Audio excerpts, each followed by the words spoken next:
This guy is on our side. He's an instructor at a prestigious magic academy who, on his very first day, taught his students a new way of using magic. It was 3 times faster, completing the incantation in less than half a second, which immediately sent shockwaves through the entire school. Because he isn't just an ordinary teacher. He has a military background, having survived countless life-or-death battles. What's more, his master is the world's only immortal vampire. A normal person is considered powerful if they can master 5 elements. This guy here has mastered over 10. Okay, no more rambling. Let's get started. Mom, I lost my father when I was young. When my brave little sister and I were nearly grown, my mother told me, "Son, you should become a shaman. You have what it takes to be a shaman. The spirits have always protected you. If you don't follow that path, a cruel wrath will fall upon you one day." Just like that, my mother continued to force her beliefs on me. She gave me poems, drawings, and even strange magic formations. However, I was determined to decide my own fate, so I never accepted any of it. As a form of rebellion, I focused on my studies and research more than ever before. 15 years passed. After becoming a self-reliant man in society, I died in a simple accident. Unbelievable. Was this the wrath my mother spoke of? But what was even harder for me to believe was, that I had been reborn. I never believed in an afterlife. Everything my mother said was coming true. People can't understand things they haven't personally experienced. Unfortunately, it wasn't until I kicked the bucket that I finally realized that. So what am I supposed to do now? Cut to a classroom. The young man stands at the podium and announces, "Class will now begin. I will continue the lecture on the method for activating a hidden magic circle. Me, under the guise of a professor at a magic academy. How did things end up like this?" Scene change to the imperial capital. But first, the train station. A ticket inspector stands politely by the train entrance. "Hello, may I check your ticket, sir?" "Thank you, sir. Have a pleasant journey." The man calmly boarded the train. Car 403, so that would be the 3rd room of car number 4. Arriving at room 403, he entered and immediately saw another man. He appeared older, sitting and reading a newspaper. Seeing him, the man greeted him. "A pleasure to meet you." The young man politely nodded back. Not long after, the train began to depart. Soon, the train had left the city. The 2 men in the room sat in silence, not exchanging another word. The young man looked up from his book at the older man, glancing at the newspaper he was reading. He could roughly piece together the current situation. The civil war in the Utah Kingdom had ended. Victory belonged to the princess's faction. At last, the civil war in Utah was over. The man looked at him appraisingly. So that's how it turned out. I was always curious when it would finally end. It feels like it was just yesterday. The prince's side was still trying its best to reinforce its troops. It's a relief that it's all over. Please forgive my rudeness. My name is Luger Chalice Gerzat. I don't have a surname. You must be a nobleman, then? Yes, but from a fallen family, so you needn't worry. Oh, is that so? Where is your destination, Mr. Gerzat? I'm on my way to Lindazunio, the imperial capital. I hear that area is quite popular with tourists. The empire. Exilion is known as an ideal destination for tourists due to the remarkable development of its magical devices. My final stop is Ladorable. I've just been accepted into the Sugan Academy of the Exilion Empire. At such a young age, you must be very talented. The young man replied shyly, "Not at all. I just barely met the qualifications." Ha! Many people don't even meet the qualifications. You should be more proud of yourself. Thank you for the compliment, sir. Speaking of the Utah Civil War, have you heard that rumor? That the key to the princess's faction's victory wasn't an outstanding sorcerer or high-ranking knights, but a rogue mercenary named Machiavelli. So that's how it is. Well now, your reaction is a bit nonchalant. That's because I think it's just a fabricated rumor. But it's not a fabricated rumor. Machiavelli is one of the many names I used while wandering the world in search of a certain object. Finishing his thought, the old man continued, "Say, Luger." "Yes? Are you going to be teaching at Sugan right away?" "Yes, I've been assigned to the 2nd year." "Starting with the 2nd year? You're definitely more talented than you let on." Hearing this, Luger looked bewildered, quickly averting the man's gaze and shaking his head. The old man's lips moved, muttering something. Suddenly, a massive explosion echoed from the distance, shaking the very earth. The peaceful train journey was greatly affected by the tremor. Could the engine have exploded? How? That's highly unlikely. The Magitech engine on this train is heavily protected. Then, a blood-curdling scream rang out from somewhere. This made Gerzat even more certain of his assessment. This is an attack. It's probably the work of a group of robbers, targeting merchants or nobles or something of that sort. If that's true and there's a witch among them, we should either hide or get out of here. Hold on, just in case, I'll take the lead. Luger scanned the area, making sure it was safe before stepping out. I think we're the only ones in car number 4. What about the other passengers? Do you think they're barricaded in their cabins? Every cabin has its own protection spell, so that's impossible. The outside of the train is protected by similar magic, which means the cabins aren't safe anymore. So, does that mean that a problem is in the third car? Right next door to us. Why do you think they haven't gotten to us yet? If I were a robber, I'd target car number 1 first. That's where the wealthy passengers with first-class tickets are. So, we're quite lucky. We should use this time to escape to the car behind us. We just have to hold out until the guards from the front arrive. But just then, a robber suddenly swung in through the window. Luger instinctively moved to protect girls, shielding her behind him. The menacing robber glared at them both, as if they had personally wronged him. He doesn't look right in the head. Then, the man pulled out a knife and charged. Luger, remaining calm, used his magic, casting a spell to attack the robber. The man was paralyzed by a jolt from an electric orb, unable to do anything for a short while. Did you finish him? He shook his head. No, I just paralyzed him temporarily. Seeing him approach the robber, girls moved to stop him, but he said, "It's okay. I just want to interrogate him a little." He pinned the man down with his foot, aimed his baton at his face, and shouted, "What are you people after?" The robber was silent for a long moment. Then he began to chuckle. "I didn't tell you to laugh. Answer me!" The robber spat back. "Filthy scumbags like you deserve to die." With that, he ripped open his jacket, revealing a bomb strapped to his body. Just then, the countdown timer hit 1. In that last second, all Luger could hear was girls' terrified scream right beside him. It was immediately followed by a powerful explosion. While its force wasn't enough to blow the train off the rails, the mountainside shook violently. An unknown amount of time passed. Amidst the smoke and dust, girls lay bewildered in the wrecked car, clutching his head. He called out anxiously, "Luger, are you all right? Are you hurt?" But when he could see clearly, Luger was gone. The corridor was completely empty. He ran outside, searching and frantically calling his name. Suddenly, he noticed the mask he was wearing was torn. Looking at it, he frowned. "And I spent a fortune on this thing." When he pulled it off, he was revealed to be a strapping young man. He scowled and clicked his tongue. "Why does this kind of crap always happen around me? It's not like I had some grand reason for using a fake name, like Machiavelli. I just wanted to use the name of a famous person from the memories of my past life, that's all. I've spent a lot of time traveling and have gotten into my fair share of trouble, so I've had to change my identity many times. Machiavelli was just one of the names I've used. A lot happened back then. It brought unwanted attention to someone who couldn't afford to have their identity exposed, but luckily the princess was sleeping soundly on her laurels. So I seized the chance while they weren't paying attention to me and changed my identity. At the time, I was on a magic train heading to Linda Janelle." Thinking about it, he sighed. Seriously, why is it that wherever I go, disaster follows? The train had taken a massive explosion, yet it still hurtled onward. With a flick of his wrist, he threw the mask away, with a look of mock sorrow. "May you rest in peace, Mr. Luger. I honestly didn't think an accident like this would happen, especially on a day like today. And who would have guessed he'd detonate a bomb while being electrocuted? Ordinary thieves don't act like that. What a brilliant plan. A suicide bombing. Maybe their real target wasn't money, but the train itself." A train guard was running around, checking on passengers. Seeing him, the guard looked extremely worried and asked, "Sir, are you all right?" However, taking in the scene before him, the guard hesitated. The young man looked at the guard and said, "We were attacked by an armed robber. It looks like they're targeting car number 1.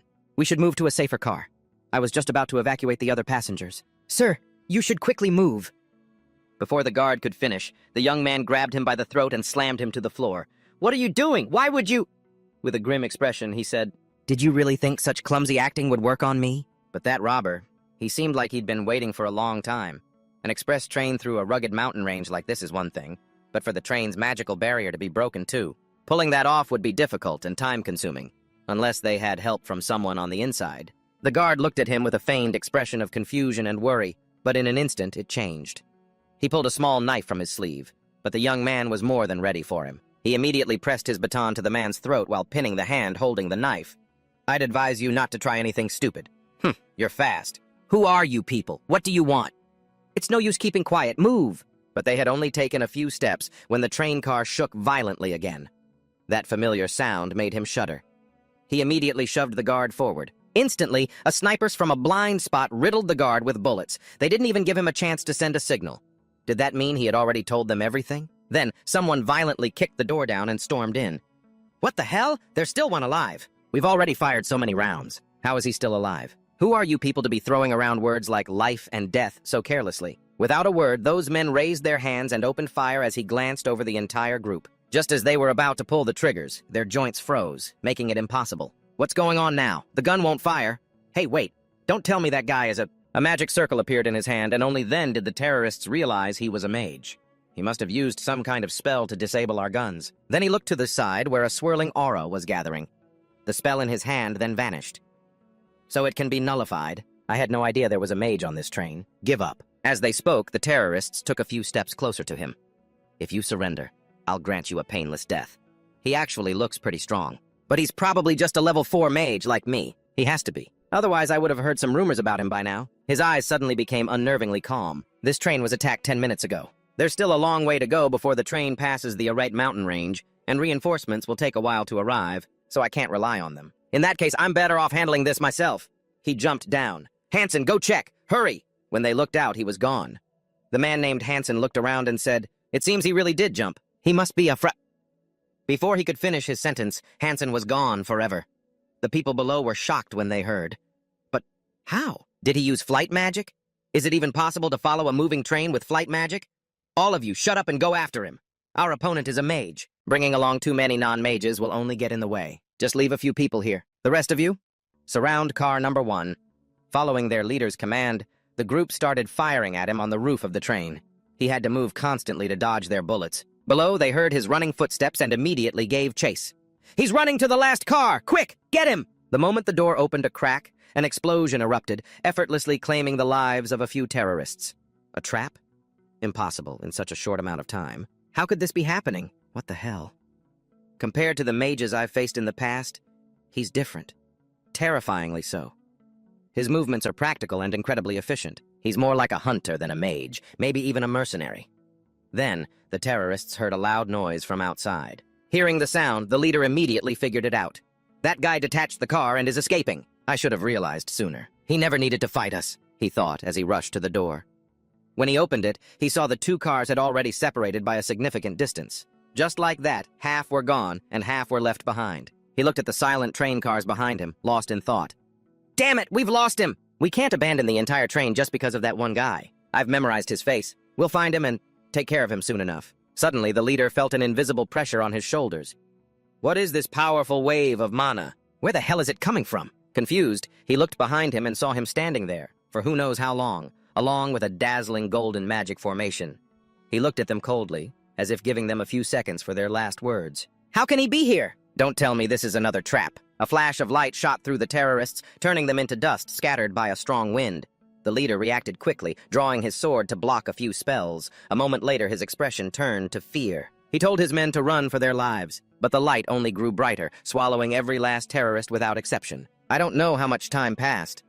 Faint smoke and dust drifted through the car. He stood there, looking at his handiwork. Is it over? So, you managed to survive, huh? Why? Why did you eliminate us, huh? Don't you feel any guilt towards us at all? We were comrades who dedicated our strength to this world. As he was about to continue, he was cut off. Beyond my imagination.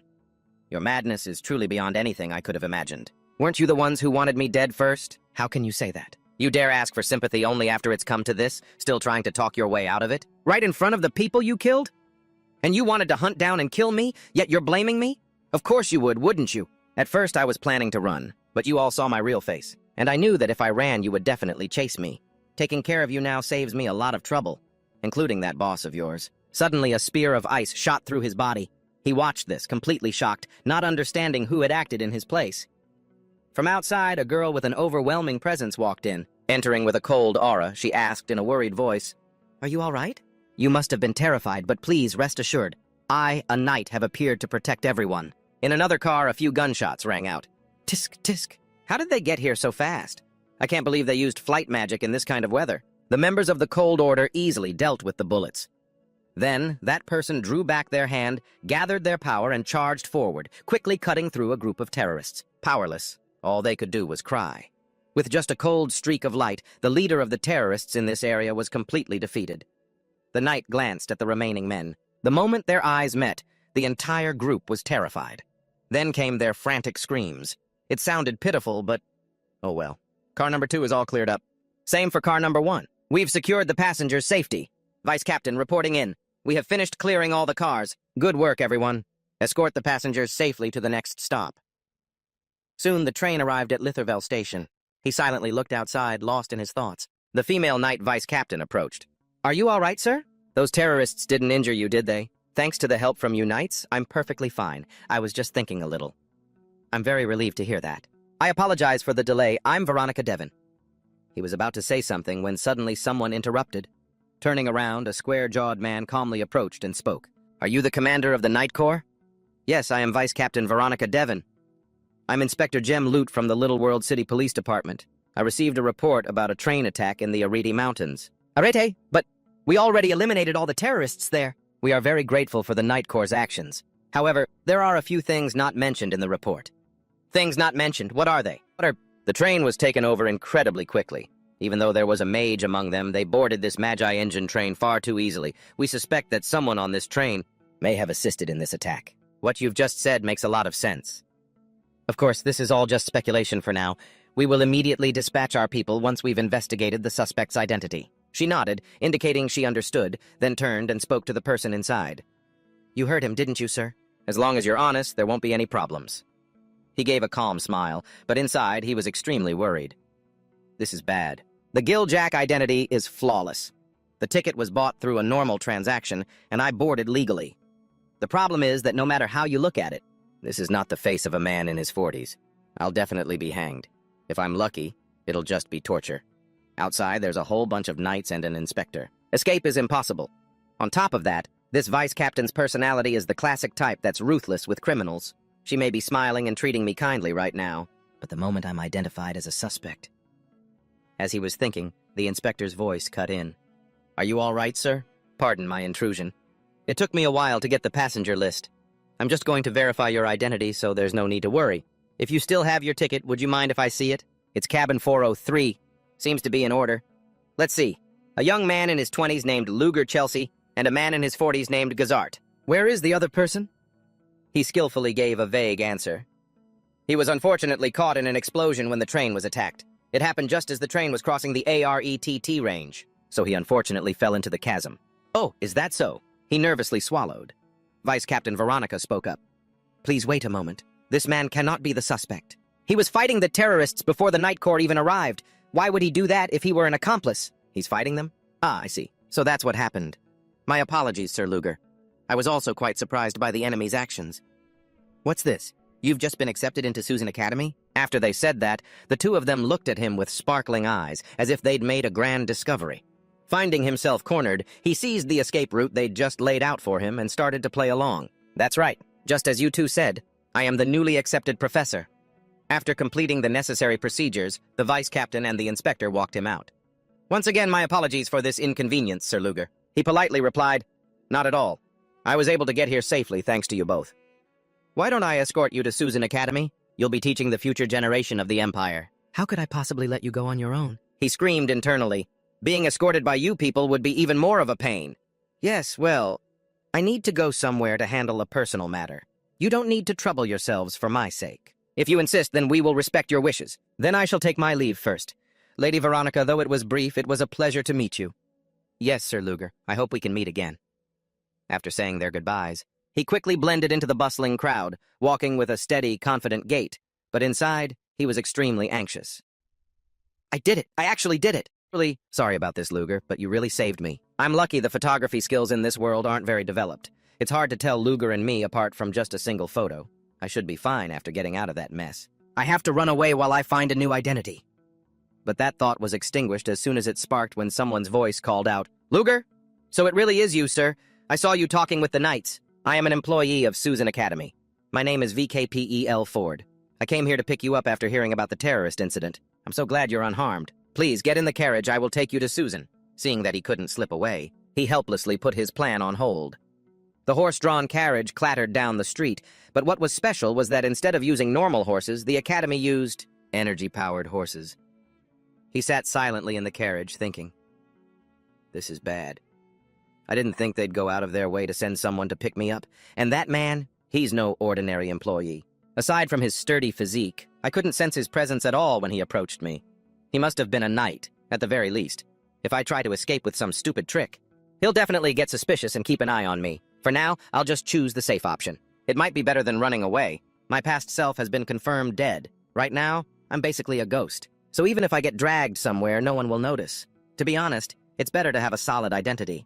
I should play the part of Luger Chelsea while I wait for an opportunity. We've arrived, Sir Luger. This is Susan Academy. Looking at the campus, he was completely astonished. This whole area is the Susan campus? It's even bigger than I imagined. I will take you to the office. You can leave your luggage with me. The man led him down a wide hallway. He entered the office and spoke first. I am Luger Chelsea. I've come as you summoned. The woman sitting at the desk looked at him intently, the corners of her mouth turning up into a smile. I've been waiting for you, Luger. I am the headmistress of Susan Academy, Elisa Willow. Are you all right? I heard you were caught up in an assassination attempt. It wasn't too serious. I was rescued by a knight just in time. That's good news. Our academy would get a bad reputation.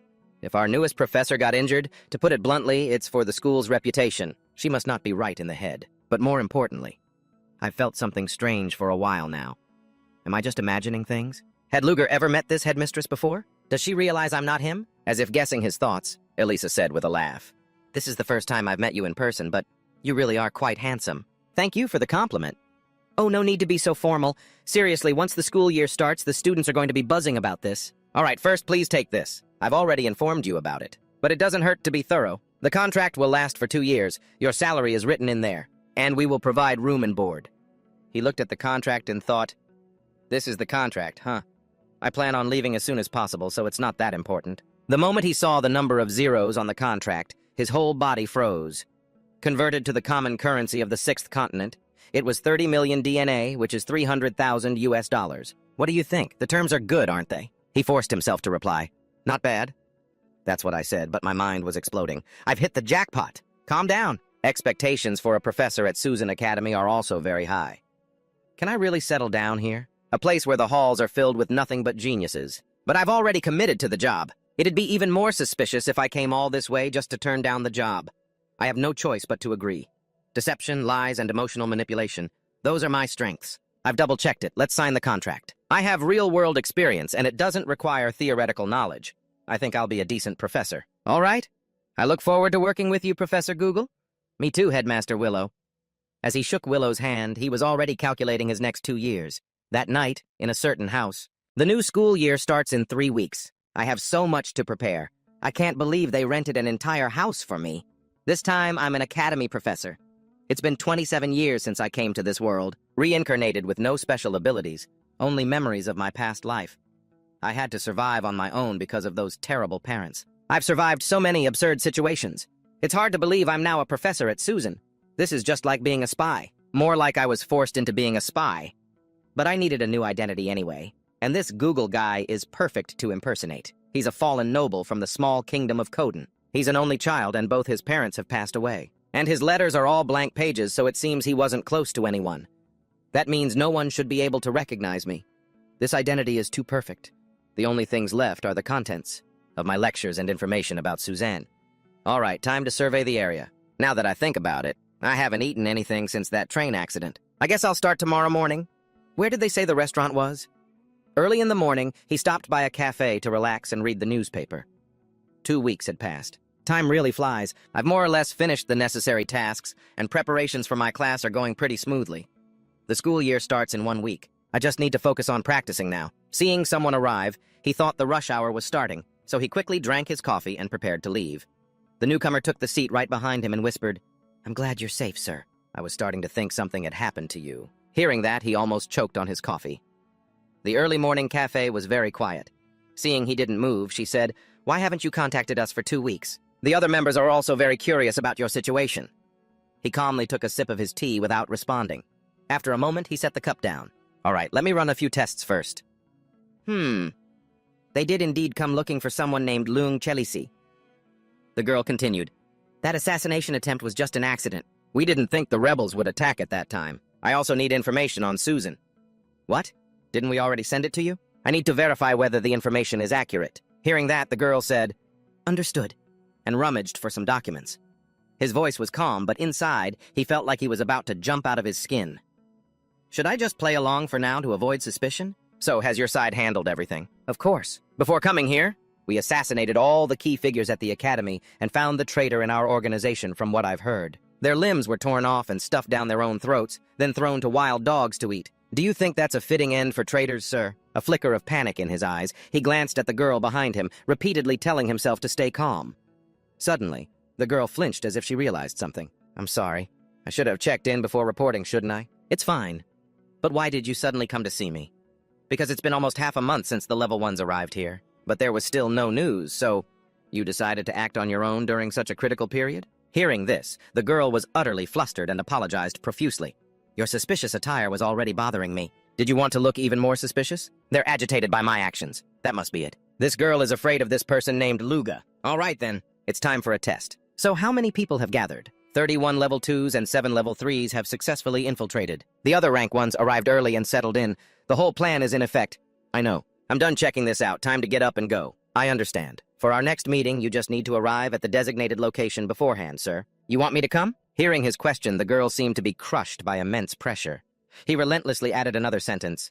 Is a lowly person like you ordering me around? Hearing her stammer in fear, he continued, I don't want to hear your excuses. I will decide the meeting location. I only meet when summoned by someone of equal or higher rank. By higher rank, do you mean rank 0, sir? That's right. Don't bother me with trivial matters, unless it's from that person. With that, he strode away. As he walked, he struggled to keep his composure. Holy shit. Those guys are more dangerous than I thought. Assassinating key figures at the academy. And what they do to traitors. This is insane. I've got to get out of here fast. But then, the girl suddenly called out to him, Sir, please wait a moment. He stopped in a panic but didn't turn around. When will you contact us, sir? And how will you do it? I haven't even thought that far ahead. Do I have to spell it out for you myself? No, sir. Please have a safe trip, sir. When he got back, he immediately dug up information. A fallen noble. He has no relatives. Achieved rank 4 the fastest, and is a professor at Sogen? Damn it, I should have been suspicious sooner. The reason Luga's background was so perfect is because, from the very beginning, this was an identity created just for this. Because he couldn't use his real identity to infiltrate the academy. The letters he sent and received under Luga's identity are all just code. Haha, damn it all. Staring at the ceiling, he thought for a long time. I'm so screwed. I can't believe the path I chose in such a hurry has led me straight to an atomic bomb like this. Then he opened his books and went over the existing clues again. He sent and received codes using the Black Tortoise language? I was suspicious because his writing was so clumsy. But the real problem is, a rank 1 infiltrated Sogen Academy as a professor and gained the school's trust. The next steps will be sent depending on the situation. Sogen isn't the only thing I should be worried about. The more he thought, the more his head ached. But no matter how he looked at it, it was hard to believe. What kind of high-ranking member of a secret society gets caught up in an assassination on a train and just dies? He was a high-ranking member of an organization that planted countless spies in Sogen, for crying out loud. Someone like that should have survived. What's the point of criticizing a guy who's already 6 feet under? Anyway, there's one more thing they must never find out about me. Sogen Academy and the secret society. Perhaps it would be better if I contacted them today. According to the girl I met today, the secret society has 4 ranks. Rank 0, rank 1, 2, and 3. I have no idea what rank 0 is, but just knowing it exists is good enough for now. The most important thing now is who the other rank 1 is. If he was a friend of Luga's, he'll soon realize I'm an imposter. For now, the priority is not to get caught. The most ideal scenario in my head right now is Sogen exterminates them for me. Sogen is very powerful. I just need those guys to make a move. No matter how strong the secret society is, they can't destroy Sogen. Of course, I should provide just enough information to avoid getting caught between the two sides. Just thinking about the tightrope. That I have to walk to appease both of these powers is giving me a headache. But it'll probably be fine. I guess I won't be able to relax for these next 2 years. Blue skies, white clouds, a peaceful atmosphere at Sogen Academy. Students chattered excitedly as they began their school day.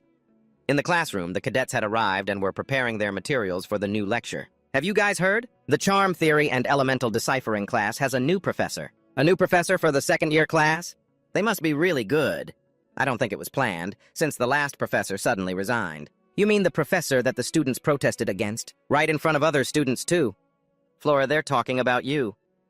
Oh dear, what did I ever do to make them say that? As a student, I merely wished to point out to the professor that their magic techniques were flawed. But you guys know what? His resume is supposedly super elite. I heard he wrote a lot when he was a military officer. So doesn't that mean he's a good person? He's certainly not ordinary, but did you know? He's a fallen noble. Really? Then getting credits should be easy. The girl named Flora felt a growing sense of disappointment as she listened to the crowd's murmurs. Suddenly, the classroom door opened. Luger walked step by step to the podium. It's a pleasure to meet you all. I am the new professor, Luger Chelsea. His sharp, calm eyes stared directly at each and every student. Seeing this, the students fell silent, unconsciously feeling a sense of pressure. He continued, "Since this is just a trial class, I won't start the lesson right away. Instead, I'll go over a few points. I will be teaching you all charms, but my teaching method will be very different. I will focus on practical applications. I don't just teach theory, and this class won't be just for the second years here. First years can also participate." Silence. "I understand your complaints, but I will not be lowering the difficulty of this class, so please don't try to bargain with me." A student raised their hand, asking to speak. "Could we know why you're allowing first years to join the class, sir?" Looking over, it was the courteous, blonde-haired girl who seemed very talented. He found her face quite familiar, but felt no emotion. He continued, "As an educator, and I feel my responsibility is and to provide an equal education, regardless of school year. Of course, I understand that my class differs from the current standard. Sir, please explain in more detail. I still find it very hard to understand. If I told you beforehand, what would be the fun in that? If you're curious, then attend my next class. However, I must warn you all.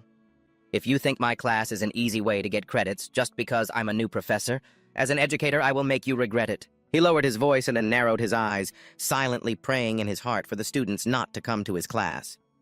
Well, of course, he had already prepared all the lessons. But teaching fewer students is better. If second years have to be in the same class as first years, their pride will be hurt, won't it? Besides, who would want to take my class now that I've said it's difficult? I am finished. Are there any questions? The students looked at Professor Luger in confusion, gulping. Is it because he's from the military? His aura is really intense. They say he's the youngest person to reach rank 4, right? They were curious about so many things, yet couldn't bring themselves to ask a single question. Flora looked at the new teacher with interest. After a moment of silence, he spoke up. "If there are no questions, then the trial class ends here." With that, he left amidst their existential doubt. The burden in his heart was temporarily lifted. Who would have thought that no one would ask any questions? I thought there would be some questions about me. Well, this is good for me, though. But all the answers I spent time preparing are useless now. Huh? Wait a minute. Don't tell me they're deliberately ignoring me. No, it's not that strange, I guess. I should have been more friendly. I probably hurt their pride. Was I too intimidating? As he was walking, he noticed the students who had just left his class. Every one of them looked at him with apprehension, some even recoiling slightly. It was then that he noticed the students lining both sides of the hall were all looking at him with great anxiety. It was just a guess. But was it actually true? "You're the new professor, Luger, aren't you?" The pink-haired girl approached and greeted him politely. "It's a pleasure to meet you. I'm Selena. I'm a professor here, just like you." "Ah, it's nice to meet you, too. Is there something I can help you with?" She hesitated before speaking. I was wondering if you've eaten yet?" Scene changed to somewhere on campus. "It's a pleasure to meet everyone. I'm Brino, in charge of the Golem Summoning class." "I'm Marilda. I teach enchantment and illusion. It's part of the Curses and Dispelling Darkness 2 course." "A pleasure to meet you all. I'm in charge of the charm casting class. I am Luger Chelsea." He looked around, sizing them up. "So this seems to be a party for the professors to get to know each other, huh?" Meanwhile, a young man stood a few meters away from the crowd, observing. Feeling a pair of eyes staring at him, Luger looked over curiously. The other person, however, didn't even seem to notice and turned away. Marilda came over to him and whispered, "That's Professor Ziz Benamo, as you can see. He's a true noble, not like commoners such as us. The new professors consist of 1 noble, 1 fallen noble, and 3 commoners. It's possible they all have different principles, but each one possesses extremely high skills in their respective fields. In other words, it's highly likely that another rank 1 is among them. Coming here a bit early isn't making things easy for me. I can't even trust my colleagues." The arrogant Professor Ziz spoke up. "I cannot bear to be here any longer. I was quite curious to see what the new arrivals would be like." "Who would have thought it's just a fallen noble and a few commoners? Don't taint me. You all can just have fun amongst yourselves. Especially you. Don't be so arrogant when you're just a disgraced noble." After saying that, he turned and left. "I know he's a noble, but how can he look down on us like that? Don't pay him any mind, Professor Luger. I'm fine. If he won't eat with us, then let's just go eat without him." The other teachers agreed and headed to the dining hall. But in the present, I should be glad I don't have to eat alone. Very quickly, another day is about to end. Somewhere, a magic circle appeared in the night. Discussions and rumors about Luger began. "Have you heard about the new professor, Luger Chelsea? He's rumored to be the youngest person to reach level 4, and he even has experience in the military. I heard he also participated in the hunt for the mysterious creature. They also say he wrote his name on the magic tower as a freelance mage. Is that true?" The short-haired girl thought for a long time, telling herself, "I can't let his Tier 1 class get ruined. I need to get as many students as possible to attend his class." And so the information quickly spread to the other students, although some were afraid. But along with that, they were also very curious. The next morning, he went to class according to his schedule. Today, is the first real class. I wonder how many are left. I gave them a clear warning that my class is like hell, so no one would want to join, right? If there are any, it must be because they had no other choice. Because all the other subjects are already full. At most, there will probably only be 30 students in the class. At this moment, the students were discussing animatedly. You saw that post too, right? And it seems that thanks to that post, the lecture hall was packed. He was surprised by the result. Why are there so many students? Is every single seat really taken? And there are so many first-year students too. Isn't it uncomfortable to be in the same class as upperclassmen? It feels like someone is pulling the strings from behind to trick me. No, I probably just underestimated the students. After all, Soren is where the top students on the continent gather. I should have stimulated their competitive instincts. But at this point, I guess there's no other choice. He said sternly, "Since there are new students attending for the first time, I will introduce myself again. I am Luger Chelsea. I teach the subject overview of spellcasting processes. I will do my best to teach with all my abilities." I have a question. When you say overview, does that mean all 4 major specializations? He glanced at the student who asked the question, and the student immediately froze as if turned to stone. He said, "Questions are only to be asked when I permit it.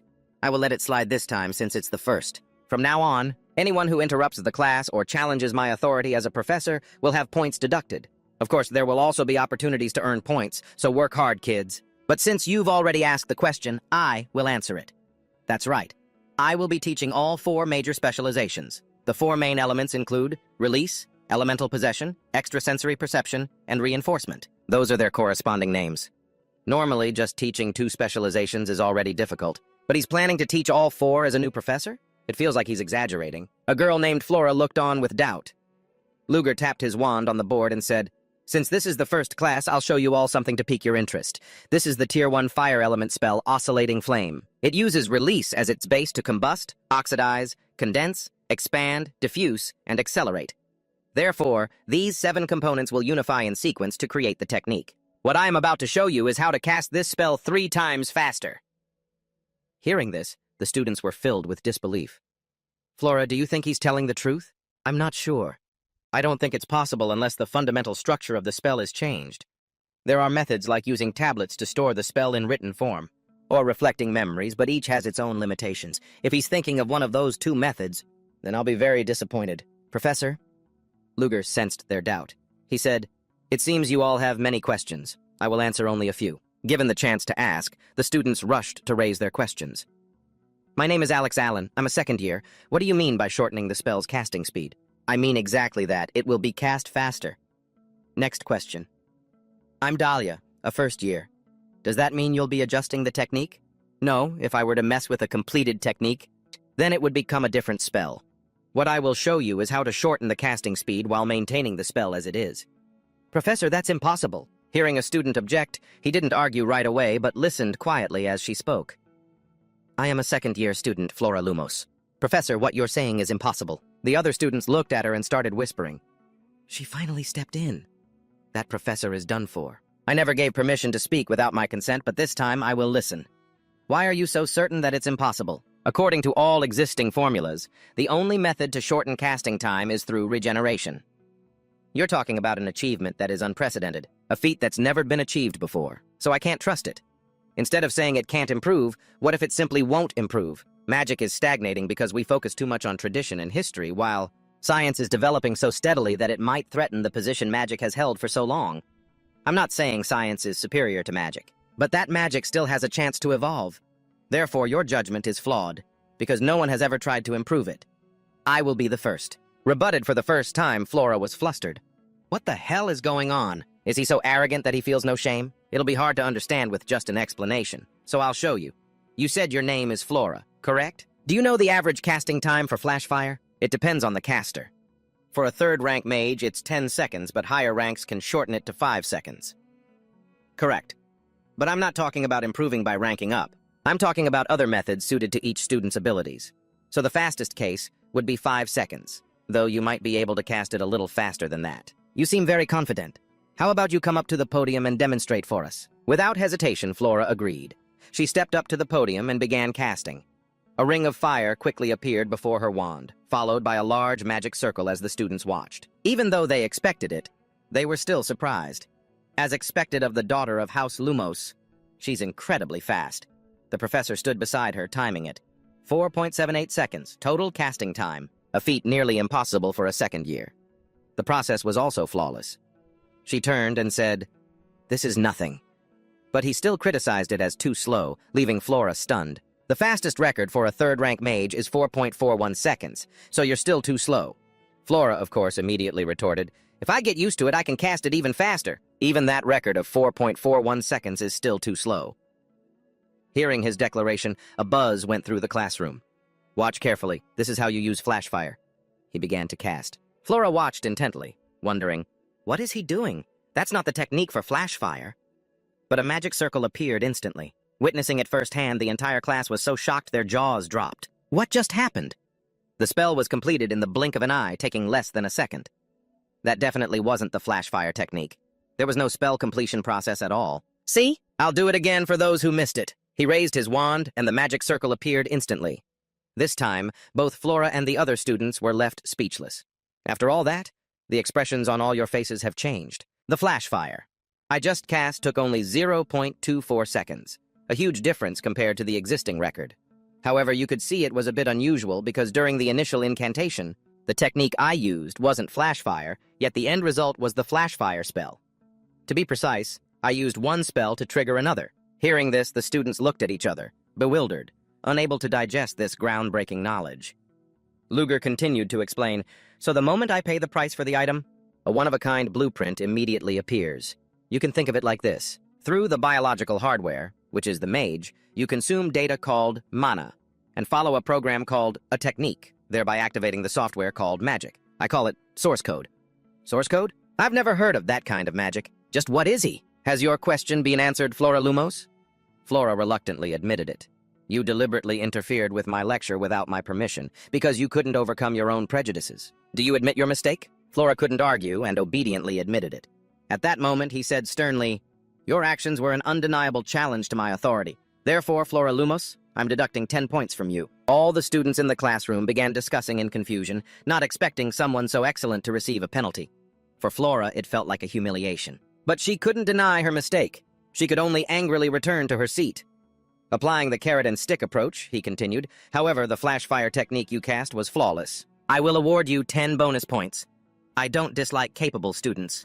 That was very commendable, Flora. She thanked Luger, but her fists remained tightly clenched. Her friends breathed a sigh of relief. In that case, it was as if the 10-point penalty never happened. Her best friend sitting next to her looked at her with concern. Flora smiled back. "Thanks for worrying, Cheryl. I'm fine." Can she really get over it that quickly? That's Flora for you. But Cheryl had no idea that while Flora said that, inside she was still extremely upset. "Now then, let's officially begin the lesson. I will select a few students who can keep up with the class and teach them source code. If you want to learn it, you'd better work hard." The students, meeting his gaze, didn't dare to slack off. The classroom was silent, with only the sound of his lecture. Sitting in the back, a student looked at him with admiration. Because everyone was saying such strange things about the professor, I was worried I'd chosen a terrible class. "But this is amazing! I'm really at Soren." Very quickly, the class came to an end. He told the class to go home and review the material, then left. The other students were leaving their seats, but that one student was still excited, marveling to himself. "Source code. I can't believe I got to witness something like that." You're all impressed just by seeing that little thing? You're basically admitting you're idiots. That's why commoners can never amount to anything. The student with glasses looked at the blonde-haired guy who had just spoken. The bespectacled guy looked around and realized the other person seemed to be talking to him. He scratched his head awkwardly and said, "Ah, are you talking to me?" The blonde guy angrily snapped, "Are you mocking me?" "No, how could I dare? How dare you ignore me, Ivan, the eldest son of Baron Felio? If you're talking about the Felio barony, isn't that at the farthest border of the Empire? Oh, so Soren is even admitting infants now? It's better than admitting some stupid brat from a childish barony." Mocked, Ivan was furious but couldn't find a comeback. And so the young man was about to get violent. "How dare you look down on a nobleman? I'll make you pay for this." Seeing the threatening Ivan, the other young man's expression darkened. He said, "Go on, try it. Why are you hesitating? Go ahead. You'll see what happens if you attack us. Even if you are a noble, getting away with a crime here in Soren isn't as easy as you think. Weren't you already drawing attention before you even arrived? Also, when you're going to shout, you should at least check your surroundings. Don't you see there are still other people here?" He glanced around resentfully, reluctantly muttered a couple of threats, and then left. Watching Ivan leave, the bespectacled guy let out a sigh of relief. "Thanks for your help. I'm Eden."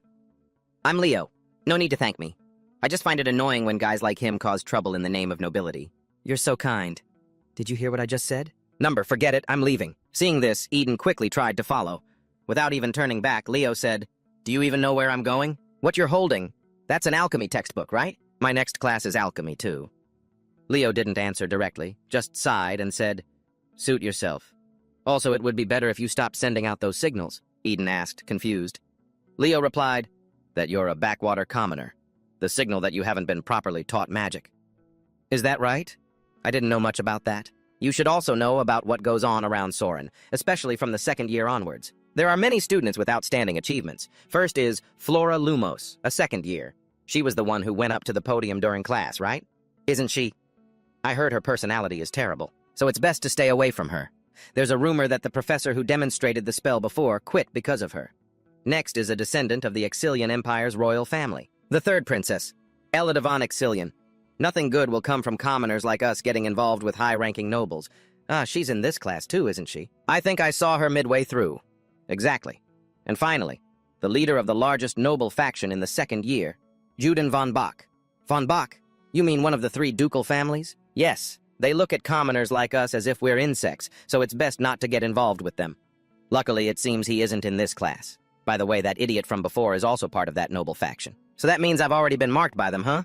Oh man, there's nothing I can do about that either. Is there anyone else? I can't tell if you're brave or just dense. There are still a few more. I'll tell you on the way. Great.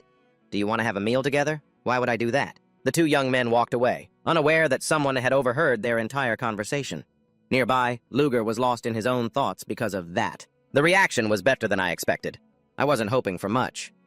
The basic time frame of this world is about the 19th century on Earth, even considering the power of magic. It's still severely lacking compared to the explosive development of 21st century science. That's why I integrated science and magic together during its creation. Source code. The truth is, I never thought the reaction would be this intense. The first time the god saw what I created back then, that's all he said. So I didn't expect much. It allows for the quick and precise use of magic, but its ultimate limit is the third tier, and the creation process is incredibly complex. I can't keep relying on the source code if I don't want to be found out. I need to prepare more things. Is this my office? Just as he opened the door and stepped inside, he saw someone was already there. Elisa smiled and spoke first. Hello, Professor Luger. How do you find it? The interior is quite nice, isn't it? Faced with this peculiar person, he didn't know how to react for a moment. Soren provides each professor with a private space. You can do whatever you want here. Is that so? But what brings you here? Oh, did I come to a place I shouldn't have? Oh no, I was just a little curious and, to be honest, a bit concerned. Because Professor Luger is one of Soren's most invaluable lecturers. As headmistress, I naturally have to pay special attention to you, she said, staring at him intently again. Why is it that every time our eyes meet, my body feels all tingly?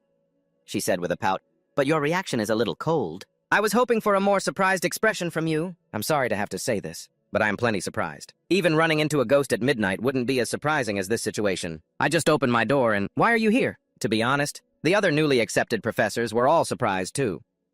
Professor Luger is the last one? You're visiting the professor's offices too, ma'am? Why am I the last one? Unless she's got her eye on something. Even if it's a secret society, for someone to become the headmistress, she must be able to grasp every minor change within Soren. Could it be, she suspects me, asterisk? No, that's not it. But this is really so unfair. I'm not part of the secret society, but it's the duty of the secret society. I heard you're even accepting new students into your classes? Yes, I don't intend to draw a clear line between the different school years. I don't mean to criticize you. In fact, I agree with your method. There are some very talented kids in the first year, including a student who uses unconventional magic. Is that so? I only looked at the students' registration forms. Anyway, because the princess is also attending, please be careful to avoid any potential problems. You don't need to give her any special attention, but it would be difficult if any complicated issues arise. I have high expectations for you, Professor Luger. In any case, I'm glad you finished your first lesson smoothly. The student evaluations weren't bad, so my worries have been eased. At this, he spoke up, inviting her, You should have a cup of tea before you leave, ma'am. And of course, she happily agreed. I appreciate your kind offer, but I still have a mountain of work to get through. I look forward to working with you. With that, she gently closed the door. So, how was it? Is Sir Luger trustworthy? To be honest, I'm not so sure. I'm observing the biggest suspect, but I still can't draw a conclusion. Is that so? If the headmistress investigates personally, I'm sure we'll make progress quickly. You think so? Even after facing my enchanting demon eyes twice? I'm surprised he wasn't affected at all. If he were at Tier 4, he certainly wouldn't have been able to avoid it. To show no reaction after looking into Vacania twice. It means he resisted them with willpower alone. An interesting fellow. The train terrorist attack was caused by a group hiding within Soren. I can't afford to miss even the smallest detail right now. What if that attack was just a smokescreen, and the man named Luger was replaced during the chaos? What do you think about that, Mr. Vinford? I cannot say for certain, but I think he is definitely no ordinary man, although that's just an old man's intuition. You know your ability to judge others is very reliable. Of course, if we want to trust Professor Luger, we will have to observe him for a while longer. Meanwhile, Luger, exhausted after dealing with a ticking time bomb, thought, a private meeting, my ass. No matter how I look at it, she came here to interrogate me. Anyway, I haven't done anything to leave a trail yet. Asterisk. I'll just keep doing what I'm doing. Oh, now that I think about it, the Lumos family is an incredibly influential ducal family. No way. That girl's family wouldn't pressure me over that incident from before, would they? No, of course not. Why would she even care about that? I even gave her bonus points as a way to make peace. By the way, just as the headmistress said, this place has a lot of talented kids. From the newcomers backed by the magic tower to the princess of the empire. Flipping through the documents, a page suddenly caught his eye. So, this is the kid with the unusual magic, huh? But why does this kid look so familiar? Hey, I'll remember later. Anyway, I can't let my guard down yet. From the way she looked at me, I can tell she doesn't completely trust me. Or, would it be better to side with the secret society? That girl from before called me Sir Number 1. No, there's no way she wouldn't know what Luger looked like when he boarded the train. That means she just casually accepted that Luger's appearance had changed.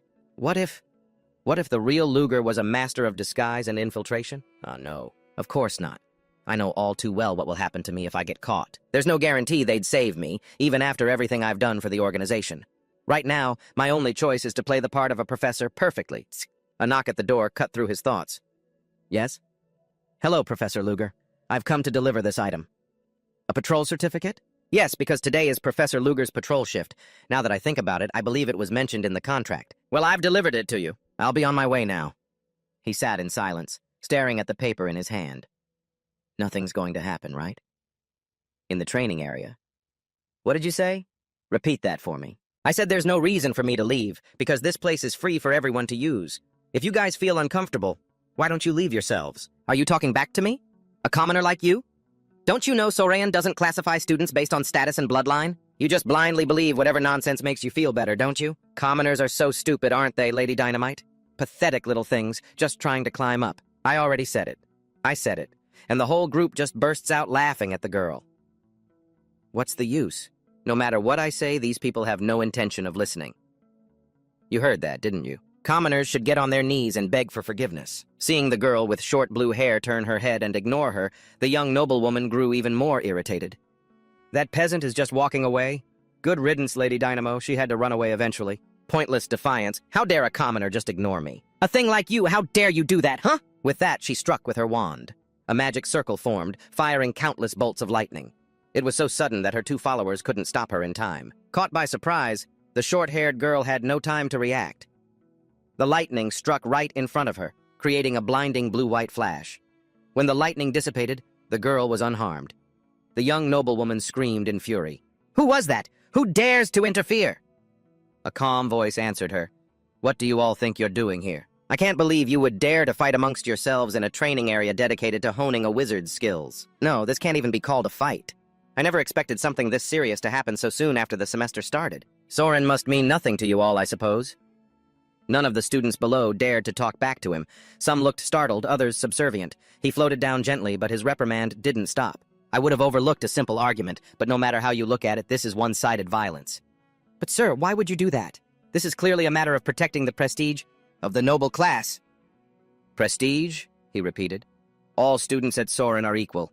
It doesn't matter how noble your bloodline is, and for that reason I cannot let this go. Follow me to my office immediately! Seeing her authority dismissed so easily, the young lady became enraged. You bastard! You lowly, washed-up noble! Realizing what she'd just said, she froze. Her followers grew fearful as well. The short-haired girl he had just saved stared at him in confusion. Luger was silent for a long moment, then, his voice filled with fury, he turned to the student behind him. What did you just say? With just those few words, a powerful aura exploded from him, making the young noblewoman feel as if she were suffocating.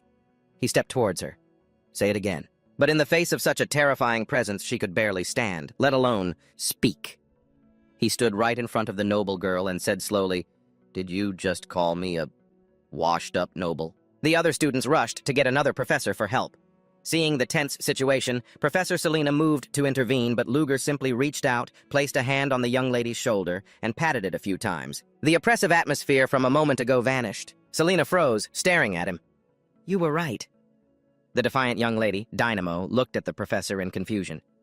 He continued calmly, "Just as you said, I am in fact a washed-up noble. However, this is Soren, and I am a professor at Soren. What you just said was a blatant challenge to a professor's authority. Am I wrong? But you're still just a student. It must be difficult for you, adapting to such a different environment. So I will overlook this. Consider that a warning for your slip of the tongue. Of course, you will still face a fitting punishment for what you did to your classmate. All right, then. Lynn, are you hurt?" The girl, Lynn, replied that she was fine, and he seemed relieved. "I'll leave the rest to you, Professor Selena." With that, he turned and walked away. Lynn felt her heart pounding in her chest. He remembered. He remembered I was in his class? I was just one commoner out of 80 people back then, the kind of person a professor wouldn't even notice. Remembering Luger, she subconsciously mumbled his words. At Soren, everyone is equal. My first impression was just a scary professor. Asterisk, but I feel like I can trust him and follow Professor Luger. I will do my best. He went outside, sat on a bench, and sighed. For some reason, countless voices suddenly flooded his mind, like a beehive buzzing inside his skull. He took a vial from his coat, shook out a few pills, and swallowed them hastily. I'm alive. I would have been in serious trouble if I didn't have my medicine with me. Why the hell did it have to flare up right at that moment? I almost let them see me in that pathetic state. I first started feeling the headaches during my first year at the training center. Even so, it was still bearable back then, until I stumbled upon that argument. But halfway through, the symptoms got worse. I was planning on leaving quickly. But why the hell did that girl have to shout that line so loud? Of all the damn times, I couldn't just ignore it and pretend I didn't hear. I think I said some pretty applause-worthy lines, but my expression was probably a complete mess. I hope I didn't look too scary back there. That vial I just took was my last one. I should be fine for about 5 days. But situations that require me to use mana could pop up within those 5 days. Using the infirmary would leave a record, and that's too risky. I have to contact him, and fast. The next morning. A werewolf? What are you talking about? That's right, a werewolf. The students who visited Lithos yesterday saw a dark figure roaming the rooftops in the middle of the misty night. I see, an urban legend. But there were witnesses inside Soren too. Of course, they might have seen something else. But we can't deny the possibility that it's real. After all, a strange phenomenon has also occurred right here at Soren Academy. There are even the 7 ghost stories of Soren. Have you heard of them? So there's really a story like that? Yes, you've never heard of it? Professor Selena, you seem to know a lot about these ghost stories. Hearing him say that, Selena blushed and quickly explained, It's not that I always look into them thoroughly whenever I hear about a ghost story at Soren. It's just that when I want to have a casual chat with the students, I try to think of easy topics for conversation. So that's why I did a little research on those ghost stories. It's not because I have a deep interest in them, and certainly not because I like them or find them fascinating. Yes, I understand. Please, calm down, Marita interjected to save her. By the way, Professor Luger, I heard you demonstrated something incredibly fascinating during your first class. Is that right? A world-shaking magic that can shorten casting time. What was it called again? It's called source code. The conversation between the three of them attracted many of the surrounding teachers who were eager to eavesdrop. That's it, isn't it? Is it for real? He nodded in confirmation. So it actually exists? I can't believe a spell like that is real. Even the teachers who were eating put their spoons down to listen in. Seeing everyone eavesdropping like that, he seemed a bit puzzled. Marita explained, It's because everyone is interested in your magic, Professor Luger. The rumor has already spread. But is it wise to demonstrate such a groundbreaking spell so openly? That's right, if it's as amazing as they say. You could even get a patent for it from the Magic Tribunal. I don't really care about things like that. It's actually better if he ignores those patents anyway, because without powerful backing, you'd just be waiting to get robbed and beaten. Of course, he had no idea what would happen if the magic tower approached him first. The problem was, all the professors were staring at him with fire in their eyes. Man, those looks could kill. His thoughts drifted back to the story of the werewolf. That night was a full moon. He stood by the side of the road, as if waiting for someone. Could it be wandering around here? Unbeknownst to Luger, the very thing he was searching for was right behind him, staring intently. Having identified its prey, the werewolf lunged. As it pounced, Luger casually dodged to one side. He then smoothly gifted it a kick that sent it flying into a wall. Facing the creature, he had a relaxed air about him, hands still not even in his pockets. "I was wondering why you were so late. Turns out you were waiting to pull a little scare like this." "What? Am I not allowed to live if I don't just stand still and act surprised?" he retorted. "Anyway, long time no see, big brother," Luke smiled back. "Long time no see, Han. You're still causing as much trouble as ever, just like in the old days. What is it this time? Give me a break. You think I like being like this? How was I supposed to know that a dog some strange woman was holding would suddenly chase after me? You were just born to be a comedian. Don't laugh just because it's not happening to you. At this point, I feel like I'm cursed. Han is a human who possesses a very unique trait. Whenever he is bitten by any kind of animal, he absorbs their genes, and then, whether he wants to or not, he transforms into the shape of that animal. Anyway, you brought the medicine, right?" Luger took out a syringe and said, "It's right here." "Thanks. I can't walk around looking like this." Han's large, muscular body began to change. "Without you, I'd have to suffer for days, just like the first time we met. I was on a mission to destroy the Ipodit, but a giant chihuahua showed up and completely surprised me. Thank God it all worked out, or I would have been a goner. Hey, so, this Rudiger guy. Rudiger Chelsea. Now that I think about it, that was the name on the letter, wasn't it? A private tutor? When did you come up with that identity? And another thing, why are we meeting in Lithos Beth when the plan was the Imperial capital? What happened?" That night, Luger told Han everything. The quiet street echoed with his loud laughter. "You're unbelievable. If that were me, I would have been caught immediately. How the hell did you manage to save yourself in a situation like that?" "Well, if I wanted to live, I didn't have any other choice. Besides, that Rudiger guy belongs to some secret society with no known identity." "Right. It's called the First Order. Do you know anything about it?" "It was definitely recent, from what I remember. Some new faces have shown up in the underworld. They call themselves some kind of order. They call themselves some order or another. It must be them. So what's the name of their group?" "The Dark Dawn. That's it. You might have survived on luck, but one mistake is all it takes to get you caught, isn't it?" "Exactly. That's why I need to be prepared. Speaking of which, did you bring the suitcase I asked for?" "Ah, here. You haven't opened it, have you?" "I'd have to be crazy to open your case. Even if I wanted to, I couldn't. Come to think of it, Sheridan is waiting for me, too." No one thought something like this would happen. Anyway, what's more important is that we both depend on that medicine. We were able to meet right away because you arrived 2 days ago. Why did your letter say I had to wait? What are you talking about, huh? What do you mean? What? The day before yesterday, the rumors about the werewolf started to spread. What? But I just got to Lethbridge today. How could I have been wandering around for 2 whole days? After saying that, the two fell silent for a long moment. Just then, they heard a strange sound. "Hey, that thing over there," Luger nodded. "It's the real deal. A werewolf. Look at its mouth. It's even a genuine limited edition." "I don't think it's noticed us. We should get out of here quick." "No. If we move, it'll spot us. I have a hunch it's looking for the nearest prey." He looked up and noticed the piece of silver on the werewolf's neck. "Hunt, I have to check it out." "Check it out? You want to catch that werewolf? There's something glowing on its neck. Someone must have put it there intentionally. Who would do something like that? That's why we have to check. It's been a long time since I've seen you use this. The last time was when you were still an active hunter. Didn't you have a nickname back then? What was it? Van Azaham? Van Helsing?" The werewolf sensed someone approaching and whipped around. He saw Luger approaching the werewolf. It bared its fangs, drooling. It leaped and then landed in front of Luger, growling as it stared him down. "Just as I thought. It's wearing a collar. There's a lot I'm curious about, but I'll figure it all out after I've got this beast under my thumb." The werewolf attacked. He calmly stepped back, then cast a spell at the werewolf's feet. The werewolf kept attacking, while he calmly dodged and cast spells. Before long, he was cornered against a wall. Seeing this, the werewolf excitedly charged. Luger waited, neither rushed nor afraid. The corners of his mouth turned up into a smirk.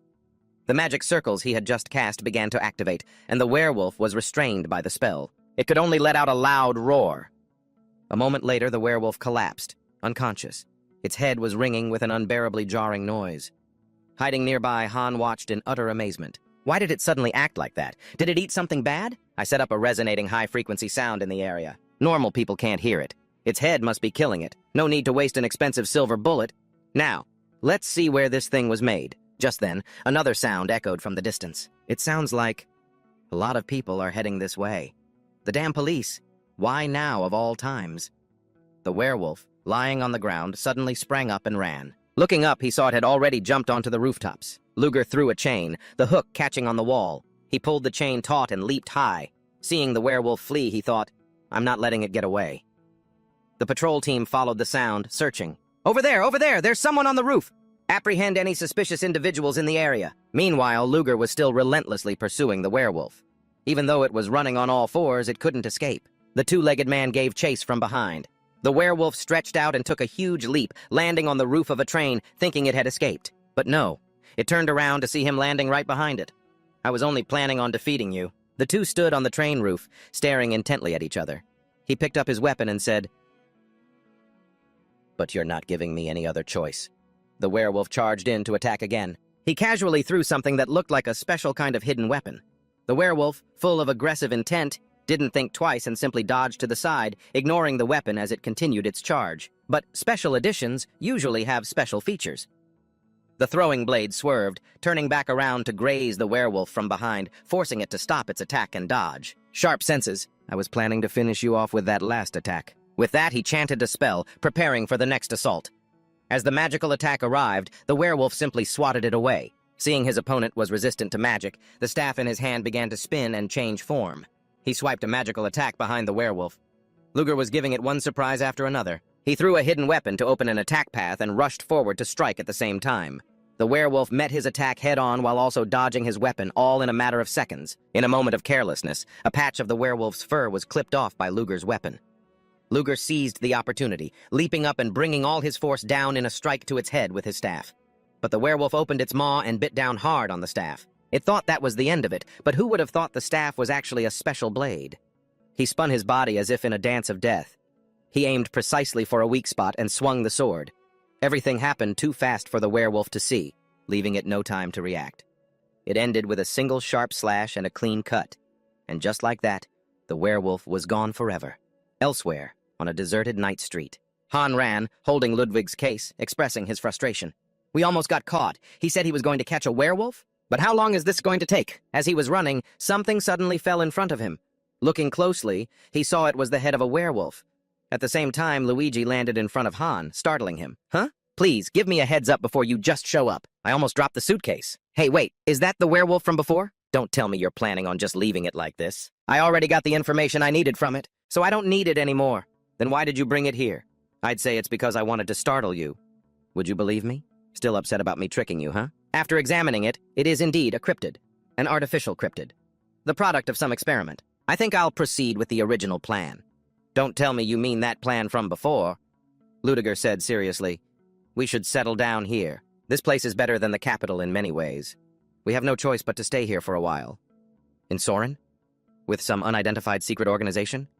And don't forget the lunatics who released these creatures. Since this is a big city, there are bound to be gangs too. That's exactly why it's perfect. Because all those incidents will occupy everyone's attention. And it'll be safer for us. Go and gather important information first." "Huh? Are you telling me to do it all by myself?" "That's right. I'm currently under suspicion, so I can't do anything that looks suspicious. Just gather information and report back to me. Because I'll be staying in the background for this one." "Yeah, I get it. It's my specialty. I don't expect everything to go smoothly. Even though I can't make a move right now, I need to gather allies soon as a precaution." "Well, that's settled then. Still, it's hard to believe that someone could create a werewolf in this day and age. It has laboratory markings on its body. I don't think some trivial force is behind this experiment. It doesn't matter now. I've already taken care of the werewolves. And now, I don't want to get involved in any more trouble." The next morning, newspapers and media outlets all reported that the unidentified killer in Lithaver was still at large. Last Sunday, 5 more murders occurred in Lithaver. And as a result, the death toll has exceeded 10. The culprit's identity remains a mystery, but a witness said it was a terrifying beast with black fur. The police stated that the culprit is just a deranged murderer. They announced that they would find and capture the culprit soon. Reading the article, Ludiger couldn't help but be shocked. The article mentioned Sunday. He wondered how such a thing could have happened, since he had already dealt with the werewolves on Saturday. Is it possible there's more than one werewolf? The orb on his desk suddenly began to glow. The scene then changes to a conference room where the faculty members are engaged in a rather lively discussion. Ms. Selina waved to Ludwig. As soon as he appeared, the instructors began to whisper and glance at him, some with admiration, some with curiosity, and among them, some with jealousy and envy.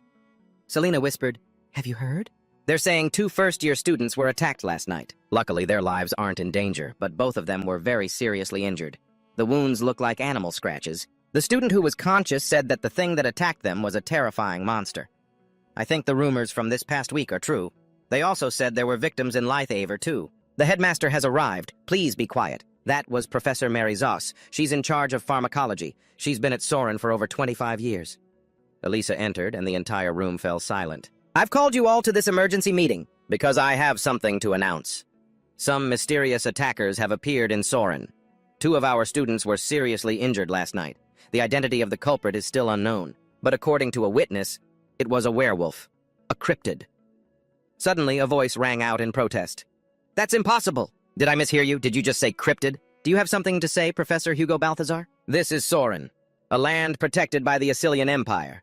A werewolf cannot appear in Soren. How can I believe a ghost story being spread among the students? Professor Hugo, did I not just say there were 2 victims? I heard you clearly. That's precisely why I believe it wasn't a werewolf. Weren't both victims of noble lineage? Elisa immediately understood what he was implying. Without a moment's hesitation, he declared, I believe the culprit is a Soren student, and I believe that student is a commoner. Elisa frowned, showing her disapproval. He stood up and continued, I'm asking if it's possible this was caused by a commoner student. Why were only noble students attacked? A werewolf attacking Soren? It's more believable that someone is disguised as a werewolf. Ludiger watched, thinking to himself, and here I thought the Black Dawn Society would be at a disadvantage. I guess I miscalculated. Unbelievable. They're splitting into factions when their combined strength isn't even enough. Is this the reality of Soren, the most prestigious academy on the continent? In the tense atmosphere, something suddenly appeared on his shoulder. He looked down to see a small spider model. Looking closer, he realized it was a signal. He fiddled with the small spider for a moment. It held a mini-sized note, like a cheat sheet students use for exams. Unfurled, the tiny paper was covered in text. Magnified, the message read, 3 test subjects have escaped. Eliminate them immediately if they can't be captured alive. If the subjects are caught, your true identity could be exposed. After reading, he paused to think, then casually destroyed the evidence. Without letting anyone notice, he bowed his head, hiding the tears he was forcing back. Oh God, why are you putting me through this? Noticing his expression, Selena asked, Professor Ludiger, are you feeling all right? I wonder if this situation is related to the Black Dawn Society. Judging by their actions, they probably didn't know about this incident in advance either. I'd probably be thrilled if they suffered losses, but the problem is, my identity could be exposed. And if that happens, I can't just sit back and do nothing. I have to eliminate them before Soren does. If I'm not fast enough and they get caught, I'm done for. Back at the meeting, Elisa spoke up. Think whatever you like, Professor Hugo, but please just do your part. So you'll be organizing patrols, is that it? That's right. And please remind the students not to wander around late at night. Feel free to deduct points if you have to. This is an order, in my capacity as headmistress. And with that, the meeting was over. Everyone went to their respective duties, leaving one by one. On his way back, Ludiger suddenly stopped. Stop hiding! Come out! Sedina swallowed nervously and timidly stepped out from behind a tree. He now got a clear look at her, a short-haired girl who seemed rather timid. This was clearly the person who had approached him earlier. Who would have thought she'd come here as a student? He asked coldly, Why are you following me? Let's move first. Follow me. By the way, do you like coffee? Afterward, they went to a coffee shop. Sitting across from each other, he finally had a chance to ask her name. He learned she was called Selena Rogan. Since she had a family name, she likely hadn't enrolled as a commoner. All right, what's your real name? She timidly replied, That is my real name. It's not a fake identity? All right, you must have followed me because you have something to say. Go on. At that, she looked around nervously. He continued, I've already cast a soundproofing spell. We'll be fine unless someone steps into this area. First of all, change how you address me. From now on, don't call me First Order anymore. You weren't planning on calling me that in front of others, were you? That's an order. Now back to the matter at hand. What's the current situation? The recent werewolf incident. At one of our affiliated organizations, a top-secret experiment was being conducted by the Dark Mages of Samsut. Samsut is a group of scientists who were exiled from society for their unethical experiments. I don't know what they were working on, but a few of the test subjects escaped, and one of them happened to make its way to Soren, through the sewer system. So there were victims. At this, Ludiger seemed to have an epiphany. Seeing his reaction, Sedina became worried, bowing her head and apologizing profusely. He told her it was fine and to keep going. She took a breath and continued. The responsibility is theirs alone, so you can blame the incident on them. But I came here because I heard it might be related to Professor Ludiger. You borrowed this name on the orders of another First Order, Victor Defun. Ludiger rubbed his temples. I only borrowed the name. I had no idea things would turn out like this. Well, what's done is done. So it's best we eliminate them as soon as possible, since there are 3 of them. He cut her off. No, there are only 2 left. I've already taken care of one. With that, he showed her the necklace from the werewolf he had eliminated 2 days prior. I had caught one in Lithiver, and she managed to contact me without anyone detecting her. And she even managed to infiltrate as a student? How is someone this talented still just a third order? Don't tell me she's being overlooked. It might be because she's a noble. An anti-establishment organization like this wouldn't welcome aristocracy. They'll just squeeze her for all she's worth and discard her soon enough. I just witnessed a crack forming in Soren, but I never expected to see one in the Black Dawn Society as well. Perhaps this incident is an opportunity to get more out of Sedina. Right. You said they're hiding in the sewer system, so I'll start by expanding the search there. Soren doesn't know about this, correct? Yes, that's correct. But we don't know for how long. He nodded. I understand. I've heard what you have to say, Selena Rogan. Let's meet again if the opportunity arises. And you explained it much better this time than when we first met. It was very easy to understand. I'll ask you to do it like that next time. With that, he left, leaving Sedina standing there in silence. Where he couldn't see, the girl bit her lip, suppressing her emotions. Thank you. Thank you. At that same moment, outside the cafe, a student had spotted them. That student even overheard their conversation. He even used magic. What kind of conversation would require him to use magic? What the hell were those two talking about? The next day in the lecture hall, Flora's mind was filled with the image from yesterday, the magic she had seen through the window. From its color alone, she could confirm that it was a soundproofing spell. A normal person wouldn't be able to perceive the color or scent of magical power. But why? What were they talking about? Just like that, the instructor closed his book and declared the class over. The instructor also didn't forget to warn the students not to believe the strange rumors and not to wander around too late. If you kids get caught, you'll receive demerits. After that, the classroom erupted with chatter about the werewolf news. Didn't you hear the announcement at the end of class? If we're caught wandering around, we'll be punished. Then we just have to not get caught. The city is also offering a reward to catch that thing. Leo eagerly asked Eden, "What do you think about the werewolf case?" Eden replied, "Getting caught means disciplinary action, so it's best we stay away." Right, I knew you'd say that. What about you, Leo? I don't like acting recklessly either. There's already been a victim. We should just leave it to the professors. Taxi strode over aggressively and slammed the table. Leo looked up and immediately knew something was up. Eden greeted her in a friendly manner. "Hey, Taxi. Good morning." "What's so good morning about it?"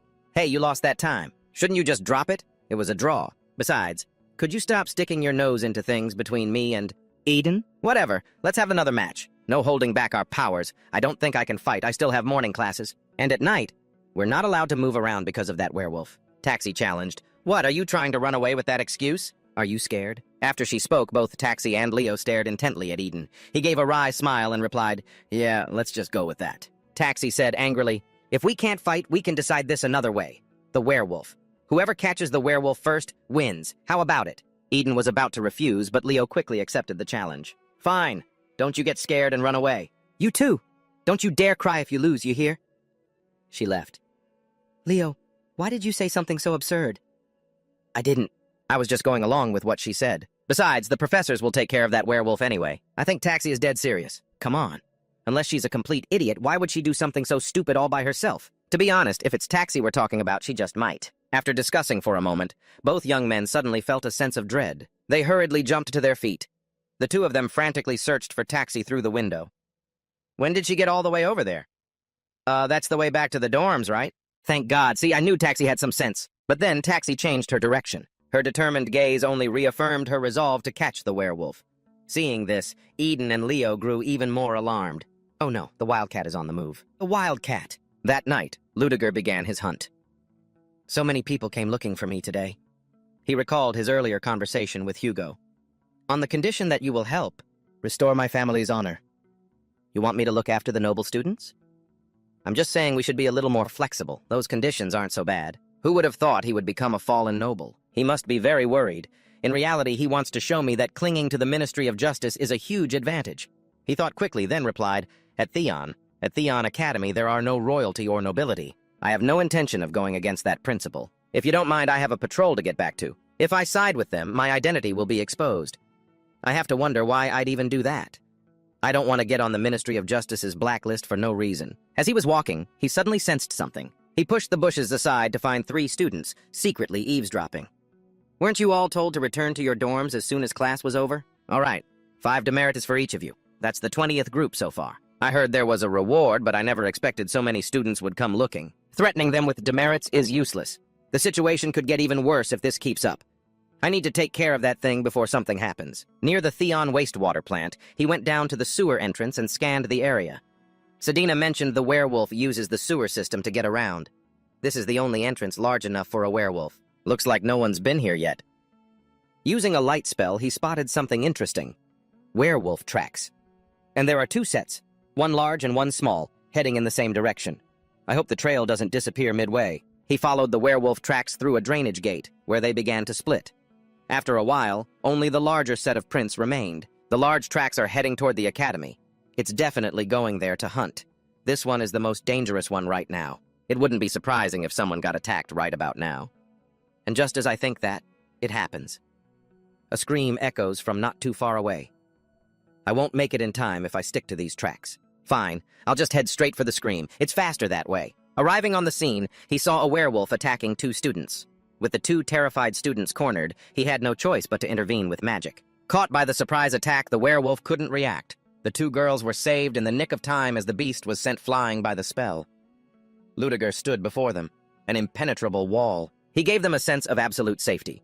The two students, stunned, realized it was Professor Ludiger. Renee! Irendi von Exilian. Hearing their names, they both tensed up. You both receive 5 demerits, Ludiger coldly declared. Hearing this, they were both so shocked their mouths hung open. Hey, wait a minute, Professor. Shouldn't you have asked if we were okay first? And what exactly did you plan to accomplish by screaming like that, huh? I was trying to get the other students to safety. Consider yourself lucky you're still in one piece. Instead of talking back, you should worry about yourself. At least spare this kid the demerits. He was slightly puzzled by that. Renee explained that she had accidentally fallen asleep while studying, which is why she was returning so late. Renee, I admire your diligence, but you should have been more aware of the situation, don't you think? Seeing his sudden gentle change in attitude, Irendi was bewildered. What's with the professor's sudden change in attitude? Hey, Irendi, take Renee back to the dorm. I'll overlook this for both of you. Huh? Professor, are you serious? What, are you refusing my offer? Fine, I'll just assign the demerits then. Irendi immediately reacted. Renee, Hubi, let's go. Seeing that their internal squabble was over, the werewolf let out a polite howl and prepared to attack. The two students watched the impending fight anxiously, but he remained calm as if it were nothing. The werewolf silently observed its surroundings, thought for a moment, and decided to make a run for it.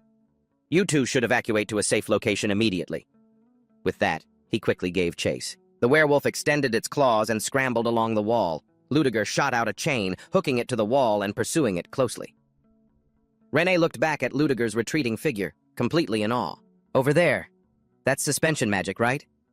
The two raced all the way to the top of the highest tower and stopped. After a moment of preparation, they both lunged into battle. Though the battle was intense, their movements were fluid and skillful, trading blow for blow. They fought their way off the tower top and landed on a lower roof.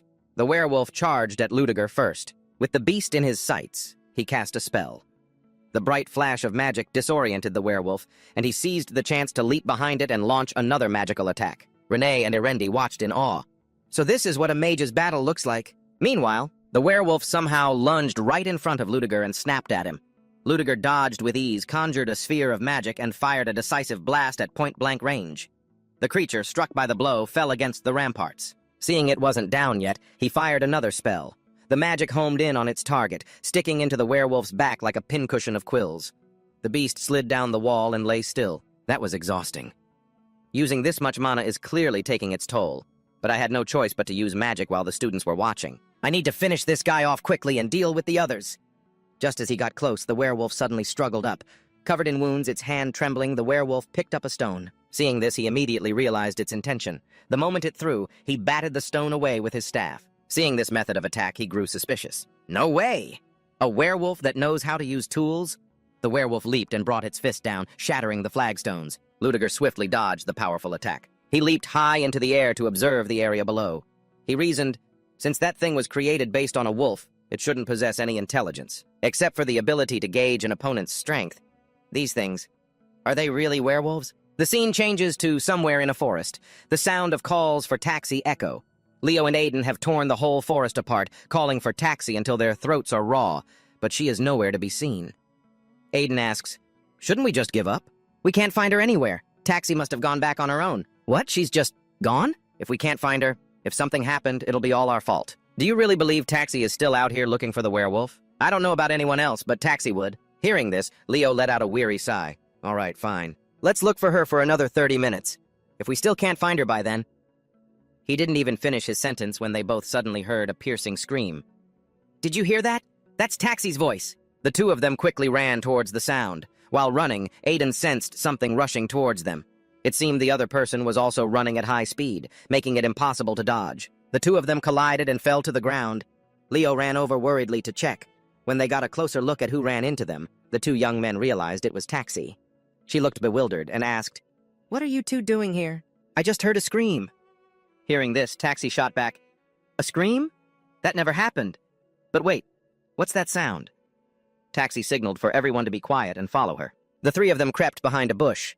"Is that a werewolf?" Looking closer, they saw it was a werewolf cub. Taxi said proudly, "Well, I won the bet, didn't I? You only found it. The bet was to catch it." "Fine, I'll just catch it right now then." Seeing Aiden about to say something, Taxi responded coldly, "What now? I just figured you wouldn't want to lose." "It's not that. I think that thing is injured and can't move. That's why it's hiding under a pile of leaves in such a hard-to-find spot. Do you think it could have hidden itself like that? Are you saying there's another werewolf around here?" "I'm not sure, but if someone helped it..." As he was speaking, he suddenly noticed a necklace around the werewolf cub's neck. "What's that?" "There's something on its neck." While the three were distracted, the parent werewolf returned from behind them.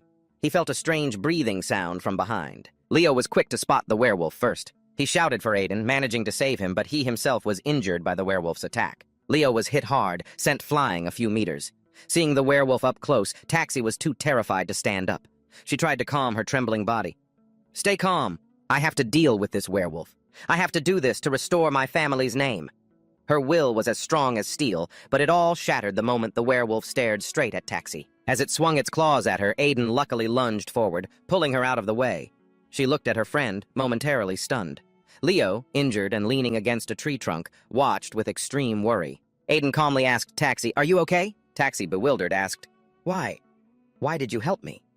"What do you mean, why?" "My friend was in danger. How could I just stand by and do nothing?" Turning back to the werewolf, its massive body had already leaped in front of them.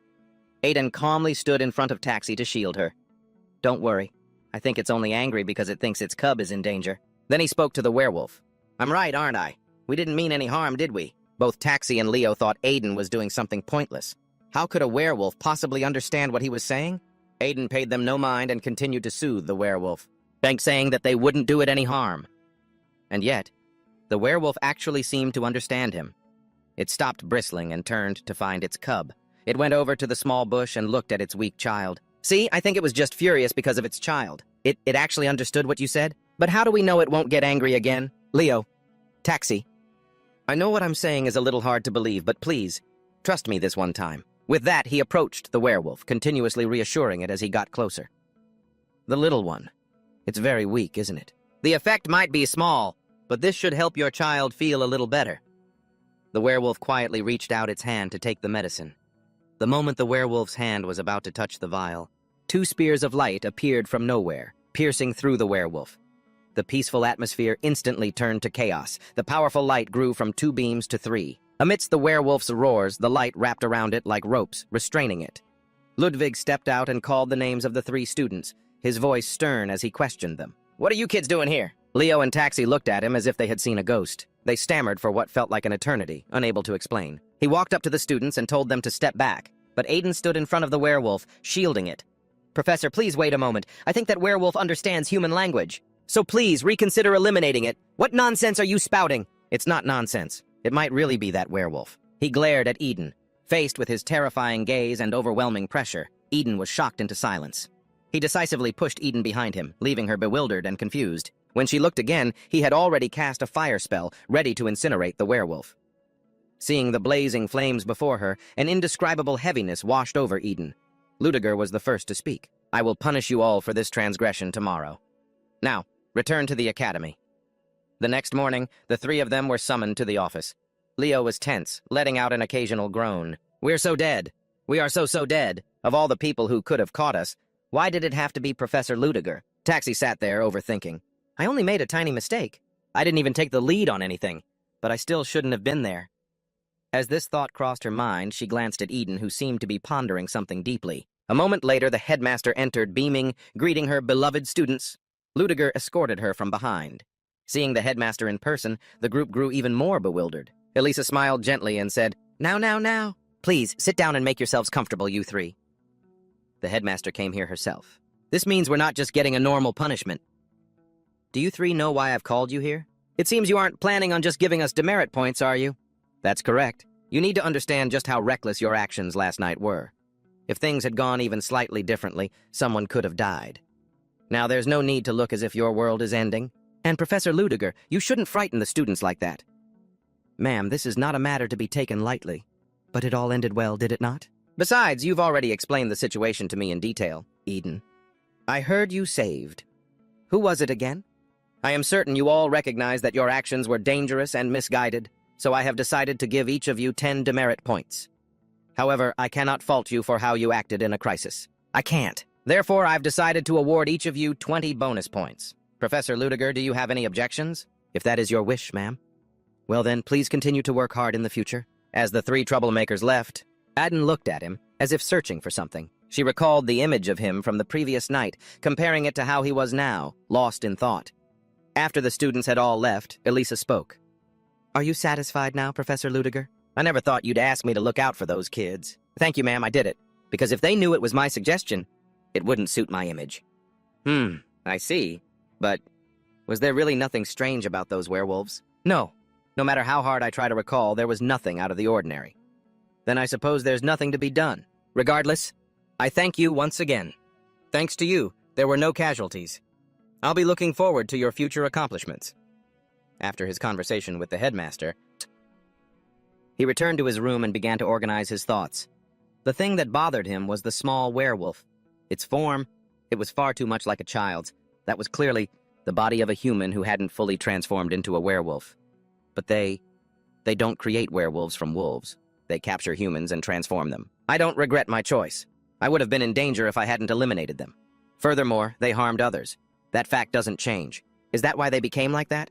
And yet, at that moment, the small werewolf had stepped forward and smiled, as if it had been liberated. That image remained seared into his mind. He took a communication device from his coat, called Han, and said, I have a proposal. Scene change.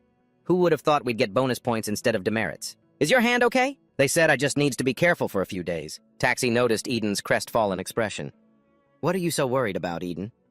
Eden replied, I'm not worried, but do you remember that small werewolf from yesterday? There was a strange cord around its neck. Hearing this, Leo and Taxi were completely shocked. Eden continued, That's also why I stopped Professor Ludiger, just in case someone was creating them artificially. Huh? Artificially? Now that you mention it, I did hear a strange rumor. They say some suspicious people are hiding out in Soren. Isn't that just some baseless rumor? I'm not so sure anymore. A werewolf with a cord around its neck is definitely strange. Right. And there's something else. Taxi cut in. You're talking about Professor Ludiger, aren't you? Exactly. I don't want to suspect him, but his expression last night was a bit strange. At that moment, it was like Professor Ludiger suddenly saw something. So you think Professor Ludiger is trying to hide something? I'm not sure, but I think the professor must know something. Maybe I'm just imagining things. Because a professor from Soren has no reason to do something like that. But what if it's true? What if Professor Luther is really involved in that rumor? Taxi sharply cut through his tangled train of thought. Are you dense? You're thinking way too much. Don't you remember what the headmistress said? She said Professor Luther explained the situation in detail. If he were what you guys claim, why would he do that? He pretends not to show it, but Professor Luther has definitely been looking out for us. And now you're doubting him? I think you're right, Taxi. Yeah, we don't need to worry about it. More importantly, I am hungry. Let's go get something to eat. It's lunchtime anyway. Let's go, Taxi. At his invitation, Taxi suddenly became flustered. Well, eating together is what friends should do. I mean, we are friends, right? Those words made Taxi's heart skip a beat, her face slowly turning red. All right, then. I'll go with you. Watching the two lovebirds flirt back and forth, Leo could only sigh. Here at Luther's office. Have you looked over the documents I sent? I've seen them. The current missing persons in Littlever, and in the areas where people gather, a group of bigwigs has been coming and going from a nearby abandoned factory. I'm sure that's the place. Yeah, good work. I also looked into the information you mentioned. I heard a few workers have gone missing outside the city recently. Was a family of 3 among them? That's the only case where an entire family went missing. I see. I understand. I'll head there soon, that very night, as everyone was sound asleep. This is boring as hell. How much longer do we have to stand here? I'm not sure. About 2 days, I guess. How the hell did those bastards escape anyway? But even if they escaped, what's going to happen to them? That kid doesn't have enough of the drug. They took him out to up the dosage, but he screamed and cried and made a huge scene. The problem is, no one realized his parents would go berserk if they saw that. His parents? They've already turned into werewolves. And they still care about their kid? Yeah, that's why they busted out of there and ran. Looks like they got some trustworthy person to handle this for them. Either way, that means the little brat is the reason we're having such a hard time, right? You got that right. If I had been there at the time. As he was speaking, a sound suddenly echoed in the darkness. The sound drew closer and closer. The two men nodded to each other, signaling their hands on the guns at their hips, ready to fire. Before either of them could even see where the sound came from, they were taken down by two merciful blows, collapsing on the spot without a single cry. Luther slowly stepped out. He was wearing tactical gear, his face concealed, making him difficult to identify. Having heard their conversation, his eyes grew even colder. Earlier, he had a meeting with Han. "You're here. Look at the way you're dressed. You seem well prepared, huh? Are you going alone?" Luther immediately replied, "And if I asked you to come?" Han thought for a moment. "I think I could probably take down one or two of them. Never mind, I can handle this alone. How many people are there?" "About 40. They're preparing to leave. So if you're late by just 3 days, all this will be for nothing. What's their combat strength like?" "It's best to act as if every single one of them has a gun. There are 3 with power armor and 2 mages. You can get in through the sewer pipe. Please be careful." "Han, about the child. I was asked, how old is he?" "You mean the child? 7 years old?" A child. Filled with fury, he stepped inside. From behind, his silhouette looked like the Grim Reaper about to go to work. He would pat each one on the head. Darkness swallowed his form, leaving only screams of every pitch, deep, soaring, and sharp, to ring out after a clamorous uproar. Now it has grown somewhat quiet. Guns and weapons. Every last one of them lay dead, scattered a few meters behind his heels. A few insects buzzed around. A hornet was observing, collecting images of the scene. At the headquarters, everyone's busy moving supplies. It seems a rat has snuck in.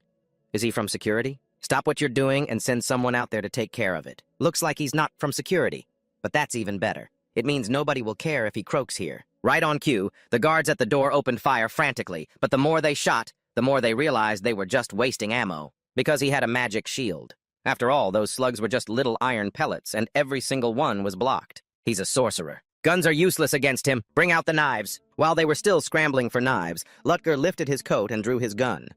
Unafraid, the men just mocked him. "You idiot. If bullets don't work, a weapon like that is useless." Before he could finish crowing, Lutger planted a round right between his eyes. Only then did they realize it was a special gun. "No, wait, those are magic bullets. Those... Get out of the way, it's my turn. Even if he is a sorcerer, this thing will finish him off." As he spoke, a man in protective gear stepped forward, carrying a large electrical weapon. He opened fire, laughing maniacally. "How's that taste, huh?" But no matter how much he fired, Lutger stood there, completely unfazed, as if the electrical current was being completely absorbed by his magic. Metal attribute magic and alchemy? Damn it. High-voltage electricity is useless against metal attribute magic. With a loud crack, the power pack on the man's back was shattered by a single shot from Lutger. He thrashed around in panic. The power pack was broken, and high-voltage electricity was leaking everywhere. The man just stood there, convulsing, his jaw locked as he could only let out agonizing screams. Including that last one. I've dealt with 20 of them. I suppose so. He then noticed something buzzing that had been following him. Without even turning his head, he drew his gun and shot the bee down with perfect accuracy. I knew someone was watching, so they're watching me through an insect. Using bugs for surveillance. Could the infamous Insect Brothers be behind this? I guess they must be waiting for me inside. Should I take care of these insects first? He stomped his foot, releasing a wave of magic that radiated outwards like an electromagnetic pulse. The bees buzzing around him all lost connection at once and dropped to the ground. As the swarm fell lifelessly, their controller suddenly lost any information or video feed. All signals from the insects were gone. Right before I lost the feed, I felt a tremor, a magical frequency. Was that from wind magic? He uses both metal and wind attributes? Not bad at all. The smaller insects are weak against the wind attribute. I guess I'll have to send in the bigger ones. Baron, get ready. A huge, muscular man stepped forward, ready for a fight. Others were also fully armed, waiting for Lutger to open the door. Based on his trajectory, he'll definitely come through here. Let's give him a real warm welcome when he gets here, shall we? The door creaked, and the room fell silent. Suddenly, the lights went out. The men panicked, fumbling around for the light switch. "Brother, I think this is that bastard's doing!" When his brother didn't answer, he looked over. His brother was standing there silently, only his head was missing. Looking down, he saw the head roll to a stop at his feet like a ball. Terrified, he leaped away. Damn it. He's already in here? The lights only just went out. I have to strike before this gets any worse. A massive centipede he had just released was instantly sliced in two. At that moment, he finally saw Lutger behind him. He lunged forward to deliver the finishing blow, but he managed to dodge. A sorcerer who fights in close quarters? What kind of sorcerer is this guy? This is dangerous. I need to create some distance. Seeing his opponent trying to back away, Lutger immediately cast a spell to cut him off. The man recognized it instantly. That's Blaze. He cast it that quickly? The blaze struck in waves. Flames leaped onto his clothes, quickly engulfing his entire body. Even rolling on the ground did nothing to quell the fire. Lutger walked towards him. The others watched from the sidelines, too afraid to interfere. The insect controller, burned down to his bones, growled out curses. Staring down the barrel of the gun pointed at him, he screamed, "Who the hell are you?" His answer was the cold sound of a gunshot. And just like that, the insect brothers were easily dealt with. Then he glanced over at the men behind him. He watched as the terrified group swallowed hard, gripping their shields tightly and taking a few trembling steps back. With astonishing reflexes, he dodged to the side, avoiding the attack. A massive insect leg had just burst out of the headless corpse. The body grotesquely twisted as it got to its feet. A horrifying sight. A wicked, smiling mouth appeared in the palm of its hand. Ouch, that hurt. That. You look surprised. I didn't expect a surprise attack like that. You finished off Brino before I could even assume my insect form? Tisk, tisk. As if getting my head chopped off would do anything. My body has undergone a superior evolution. He's surpassed human limits. His body evolved through 6 stages, bloating grotesquely before tearing apart its human form, evolving into a bizarre, colossal creature. Its huge, sharp insect-like legs pinned it to the floor. I don't mourn my brother's death, but I will tear you into 100 pieces to make you pay for this. Everyone run! The monster paid little attention to the people nearby. Instead, it rushes to attack first. Don't you care about your subordinates at all? If you're so worried about them, then just stand still. He drew his gun and fired a few shots, but its hide was too tough. To it, the bullets were like mosquitoes biting stainless steel. He dodged all of its attacks, trying to maintain his distance. Then he tried attacking with a fire blast. Its body was huge, yet incredibly agile. It leaped up to dodge the spell while opening its mouth to snap at him. How did it dodge that with such a massive body? That monster cornered him, its pincer quickly clamping down on him. He kept using the fire blast, trying to escape its grip. He thought that activating magic at point-blank range like this would surely be a decisive blow, but it wasn't. Its face emerged without a single scratch. Unbelievable, it's fine after a direct magic hit. It held him tight, excitedly tormenting Lutgirl. If you want to roast me, then you'll have to use at least 4th-tier magic. With that, it laughed maniacally, repeatedly slamming him into the stone wall as it reveled in the joy of a victor. But when the smoke and dust cleared, Lutgirl had vanished. It looked around in confusion, searching. As it looked up, it saw a massive iron bar falling toward it. It immediately used its powerful pincer to snap the iron bar in two. In a flash, Lutgirl appeared behind it. Well, now you're pretty fast, aren't you? Like a winged bug. Neither the gun nor 3rd-tier magic works. It won't give me a chance to use a 4th-tier spell, will it? I didn't want to use this either. Hearing him say that, the monster grew curious. He gathered his magic and said, I have no other choice. Good luck to you. Meanwhile, Han stood outside in the cold, muttering, I really should have dressed warmer before coming here. It must be about time for the fight to end. It's really taking a while. Is it that hard fighting 2 dark wizards at once? But he's not the type to die here. Suddenly, Han noticed a dazzling light from behind. The base that Lutgirl infiltrated emitted a blinding light. A moment later, a huge explosion echoed from the base. Did he finally use it? His true magic or something? What kind of technique is that? Magic is just magic, isn't it? What the hell am I even saying, true magic? Oh, are you done already? I've taken care of everything, including the test subjects. They really can't be turned back into humans? Yeah, it's best to send them off painlessly. So this is it, huh? The drug used to turn humans into werewolves. The world has become a terrifying place. Unbelievable. To think there's a large-scale human experiment like this. But they couldn't have done it without someone funding them from behind the scenes. If that's the case, don't worry. I've already found out who's funding them. You're saying you found them? How is that possible? Ah, well, not exactly. Never mind. It's not like I can stop you anyway. I'm heading back to the hideout first. Lutgirl stood there in silence for a long while. Behind him, the scene. Many bodies lay among the evidence, all consumed by the flames. Elsewhere. You bring this thing up here and tell me it's food? All you people think about is lining your own pockets. None of you can do your jobs. You're all worthless trash, a bunch of idiotic scum. Not a single one of you can do your job properly. I've poured so much money into this, and they can't even manage the test subjects properly. I don't know who did it, but it's a good thing that subject was dealt with. The results of the experiment will be in my hands soon enough, and its ultimate purpose will be ready for me to use. Besides becoming younger, I'll also become stronger and more perfect when I use that drug. The youth I spent climbing to this position will... In the blink of an eye, Lutgirl appeared right behind the man. His voice, low and steady, called out the man's name, clear and distinct. Ben Forrison. The man turned his head, staring blankly at the stranger. Lutgirl didn't explain. He just flew forward, grabbed the old man by the neck, and slammed him to the ground. What the hell? Where are the guards? It doesn't matter how much you call. They won't come. I've soundproofed this entire room. Ben Forrison, I'm going to ask you a question. There was a 7-year-old boy who had to survive the harsh reality when he and his parents were turned into monsters. The child smiled at the person who was about to eliminate him. The child smiled as if he was grateful for it. The feeling of someone with no choice but to let the flames consume him. What do you think that person felt? Faced with his questioning, the man seemed unnervingly calm. So you're the one who disposed of those test subjects. There must be some misunderstanding. Let me go, and we can talk this over. Are you worried because you eliminated those subjects? Don't bother worrying about those worthless runts. So what if you killed a few? We were giving them a chance to add some value to their useless lives. This opportunity contributed to the advancement of humankind. Isn't that a truly noble sacrifice? Right. It doesn't matter anymore. That answer was enough. With that, he plunged a blood injector into the man's neck. The red liquid was immediately pumped into his body as he watched with cold eyes while the man convulsed on the ground. Your answer was so complete that I can't even feel angry anymore. You bastard! What did you do to me? I read the reports in the laboratory. They were actually quite interesting. A drug that can transform a human into a werewolf with just a tiny dose. And suddenly, a question popped into my head. What would happen if I used an entire vial? He clutched his throat, wheezing. His gaunt body suddenly swelled, his jaw widened, and claws and fur began to sprout.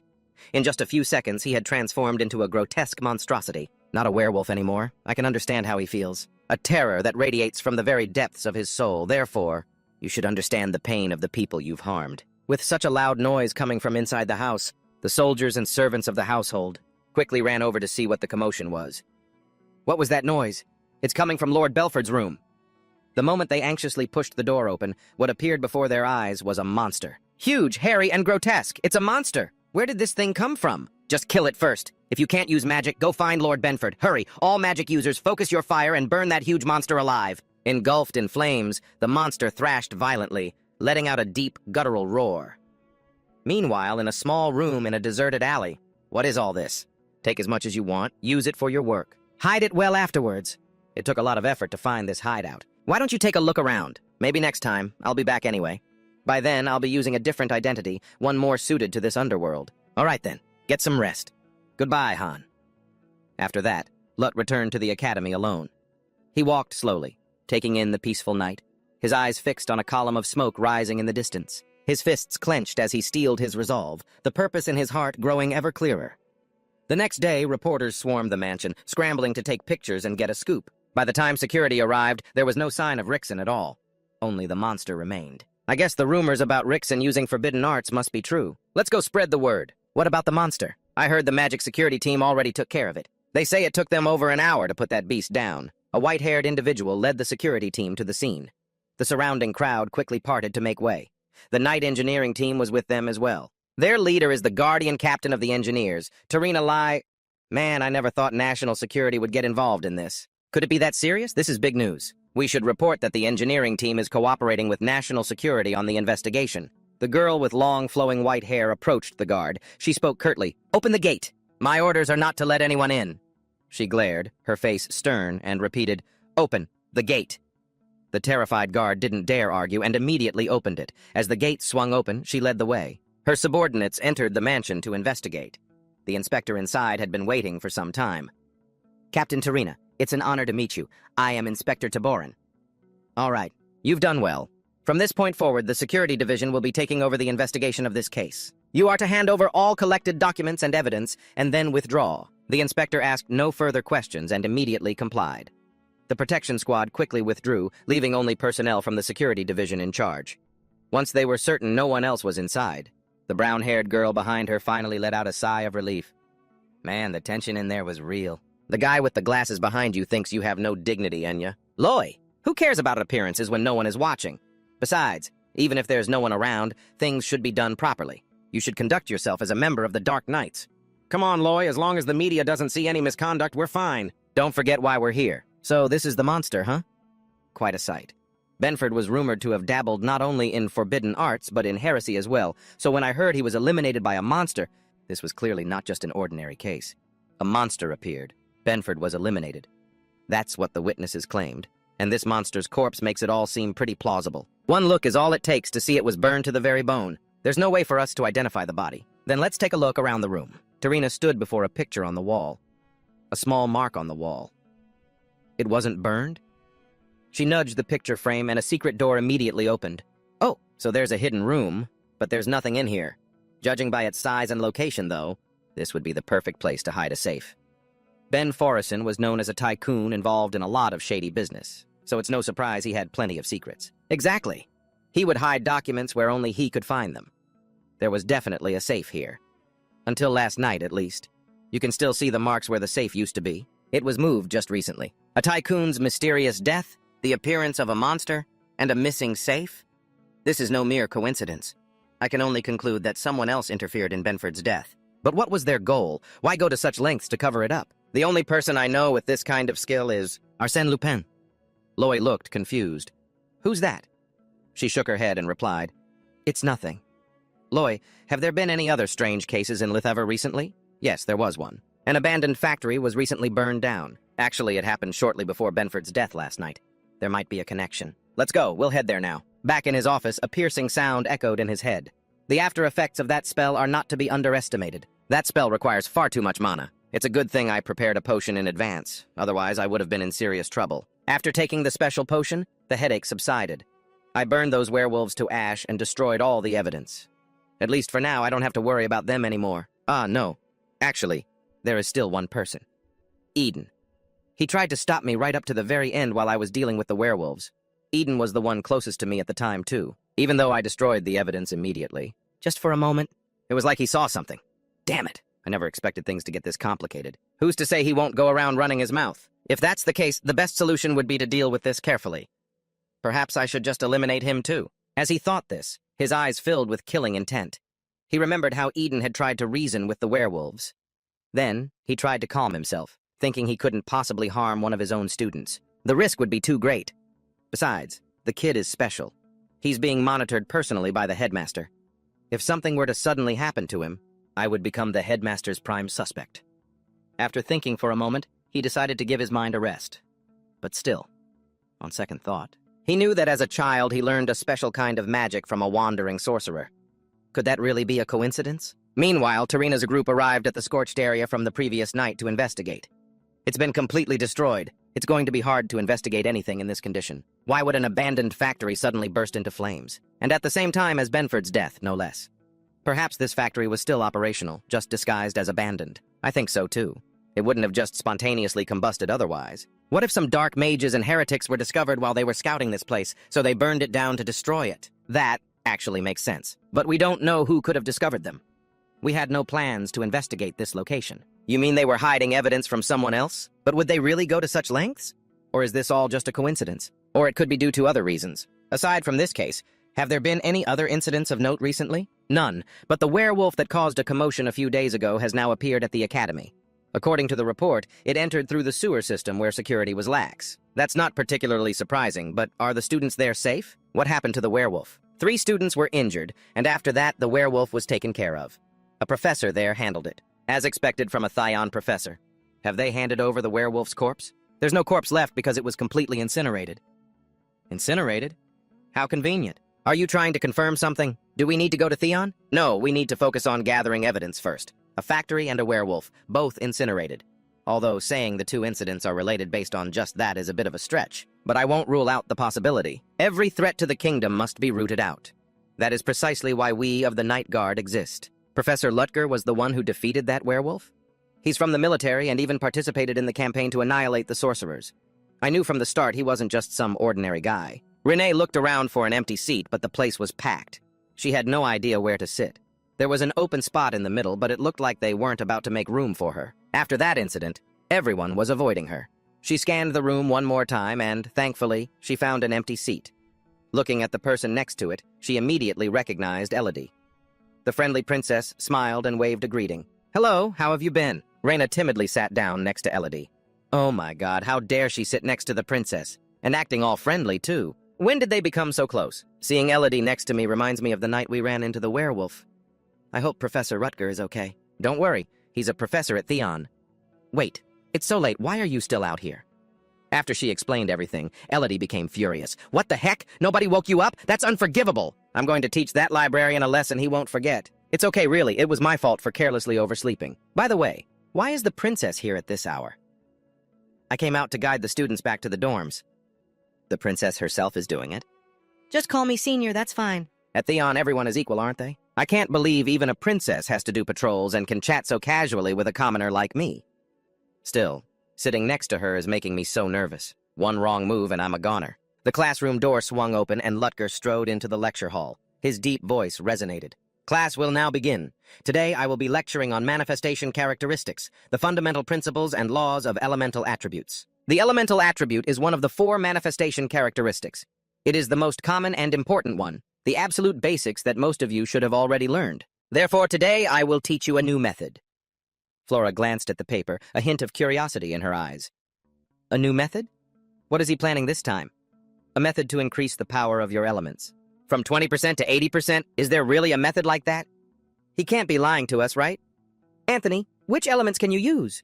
The student hastily replied, I can use water, ice, and wood. Then summon the element you are most confident in. The student immediately gathered an amount of elemental energy in his palm.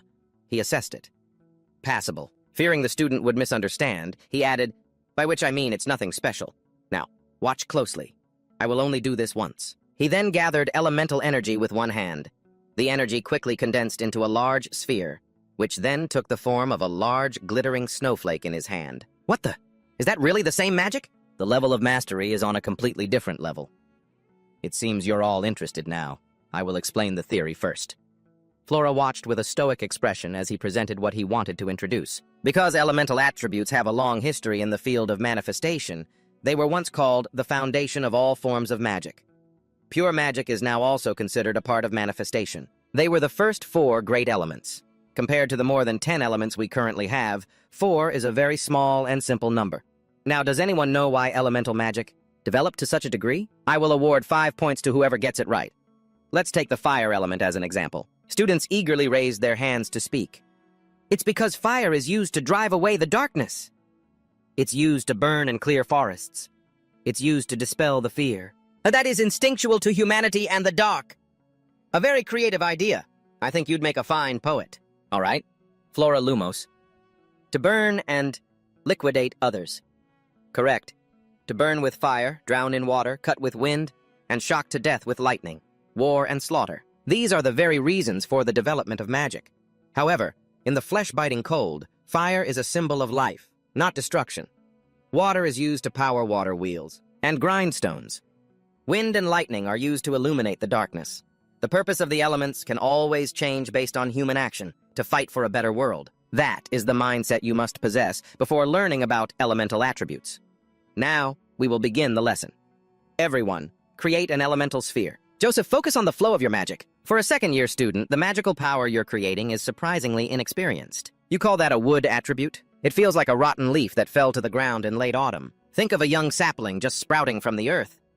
As everyone was creating their climbing spells, they noticed Aiden next to them. Aiden was flustered. He had no idea about any of this. Luther noticed him too and walked over. He stared intently at the student before him, thinking, what's with this kid? Is he trying to defy me? Is it because of that incident with the werewolves? But looking at his expression, that can't possibly be the reason. Aiden, you don't have any experience manifesting elements, do you? He answered, flustered, No, Professor, I'm very ashamed. Understanding the reason, he let out a sigh of relief. A special admission student who lacks even the most basic knowledge. Even though he's been recognized as special, it's not my responsibility to look after someone who can't even do the basics. It wouldn't be a problem to just let him fall behind the rest of the class. But since when did my conscience become so bothersome? Tell me, what elemental attributes can you use? You at least know that, don't you? Yes, sir. Fire, water, and wind. Then try the fire element first. That means I'm going to teach you. I can't just abandon a student from the very beginning. Focus your magical power. You can at least manifest the basics, right? Now, think about converting that magic into an element. As I said, the fire element. Don't just think about it. Try to feel the properties of flame with all your senses. Aiden closed his eyes and concentrated as Luther's deep, warm voice guided him. Think of the most brilliant fire in your memory. Its shape, its sound, its smell, its feel, everything.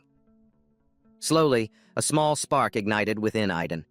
He remembered the fire element from the small, cozy corner of the kitchen during a snowstorm, the slightly bitter smell of half-burnt wood and the scent of charcoal, the aroma of stew simmering on the stove, the sound of my two sisters grumbling, Mom's anger, and Dad's smile when he had just come home. There was so little food, and the biting cold wind pierced through my old, worn-out clothes. It was a harsh, cold winter, but the fire in the hearth soothed everything. That warmth, it feels as real as if it were yesterday. Luther's voice of approval woke him from the stream of happy memories. A flickering flame had appeared. He stared in bewilderment at the fire he himself had created, and he was overjoyed. Luther looked at the flame, a rare gentleness in his eyes. Not bad. This fire isn't hot, but warm. It doesn't bring destruction. Instead, it has a soft feeling. I can guess what you were thinking about. The other students, seeing this, were utterly astonished. Professor Luther is actually praising someone, he explained. The fire in your hand is the fire element you imagined. Instead of a conventional element, it is your own flame, your own magic. This is my own magic. Don't forget that feeling. I'm sure all of you have realized this by now, but this is the method that I am teaching. Use your own senses, based on your own experiences. Basic knowledge is the foundation for using elemental attributes, but thinking that fire is hot and ice is cold. Even a 3-year-old knows that. A true mage must imbue it with something special. Manifest your element by thinking of a special moment in your life. Feel the element with your 5 senses. Some students applied the method and succeeded. Seeing this, the other students eagerly followed suit. Only the stubborn Flora seemed unconcerned. I already know all of that stuff. I actually thought he was going to show me something that I didn't already know. It's probably nothing special anyway, but why did he go out of his way to teach that rookie so carefully and in such detail? And he even praised him just for manifesting a single element? What happened to the man who made me lose face in front of everyone during the first class? I was just going to do something inconspicuous, but let's see if you can not praise my element now. Cheryl, beside her, was shocked. Layered magic? You can use that already? If I use a wind magic skill here and create a vortex. Shortly after she activated the magic, the light in her hand grew increasingly out of control. Cheryl worried, isn't that too dangerous? Flora, stop it! The more Flora thought, the more stressed she became. At this rate, it's going to explode. I have to stop it. I need at least a barrier so no one around gets hurt. The surrounding students sensed trouble and quickly started to flee as things got more and more chaotic. Suddenly, a voice called out to Flora, focusing on Lute G's hand. G placed it on her spell, helping her stabilize the rampaging energy. Flora Lumos, don't give up. Control your magical power. I'll help you. The spell orb was no longer expanding. The orb of magic gathered a large amount of energy and gradually began to shrink. It's more stable now. He reminded her, stay focused. It's not over yet. If you stop here, your magic will vanish without accomplishing anything. Are you okay with that? He looked at Flora with a steady gaze, waiting for her decision. Flora was determined in her heart to complete this spell. I've already come this far, so I will see it through. There have always been 2 kinds of gazes directed at me. Admiration and envy. I've never paid any attention to those looks, let alone let them affect me. In fact, the hardest thing I've had to endure is that look. The kind that looks down on me and treats me like a child. My father's sharp glare. And then my first encounter with Professor Lutter. The first impression was a 10-point deduction and a sense of failure. That was the first time I had ever felt that. Because of that humiliation, I was even reminded of childhood memories I wanted to forget. I turned away so I couldn't see his face, but I'm sure he looked at me with the same contempt as my father. The Lumos family never forgets a grudge. Someday I will defeat you, Professor. I swear it, I promise. I guarantee it. That was my resolve. But now, with his help, her spell had returned to a normal state. With just a little more effort, the 2 of them finally completed the combination spell. It was a difficult feat for Flora. Seeing the result in her hands, she was ecstatic. Lote G, however, didn't look pleased at all. He looked her straight in the eye and said, "That was a very naive thing you did, Flora Lumos.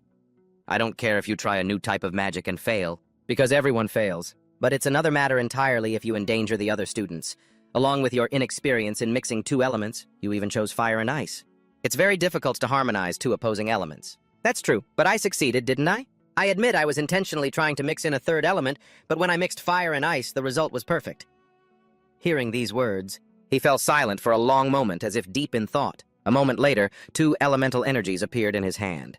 He mixed the 2 elements with just one hand. The light in his palm flared with a beautiful, sparkling color. You should know the difference between them. Your mixed element is only beautiful on the surface because the fire is frozen, but that's all there is to it. What does this magic actually accomplish in the end? Is it just for decoration? Hearing his criticism, Flora was helpless, unable to offer any rebuttal. The surrounding students sensed the tense atmosphere. He threw his magic into the air. The magic emitted a gentle light, followed by the appearance of white snowflakes. They fell gently throughout the classroom. The students stared in awe at the magic. Flora watched and understood her lesson. The magic was optimized to restrain the fire. It allowed him to combine the expansive nature of fire with the cold of ice into a single incantation. He turned the elements he used into something far more useful. I've been completely defeated. His voice softened as he called her name. Flora. He wasn't reprimanding her for her lack of skill.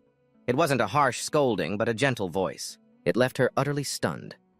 This time, she looked up at his expression. His face was stern, but his eyes held a gentle respect.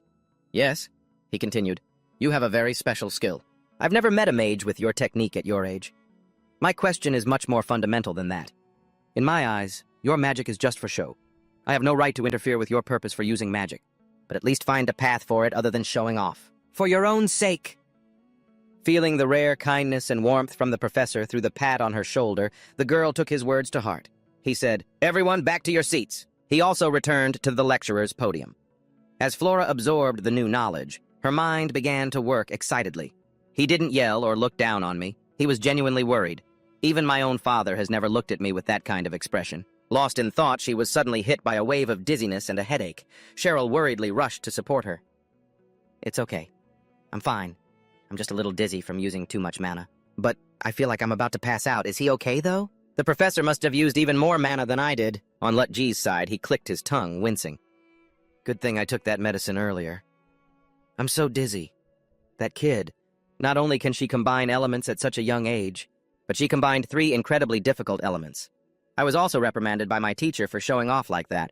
I might have been a little hard on her because it reminded me of that. I wonder if it hurt her feelings. Still, I hope she overcomes it easily. My advice is never just empty words. Continuing the lesson, he walked around the class to check on them. As expected of Soren, everyone's doing well.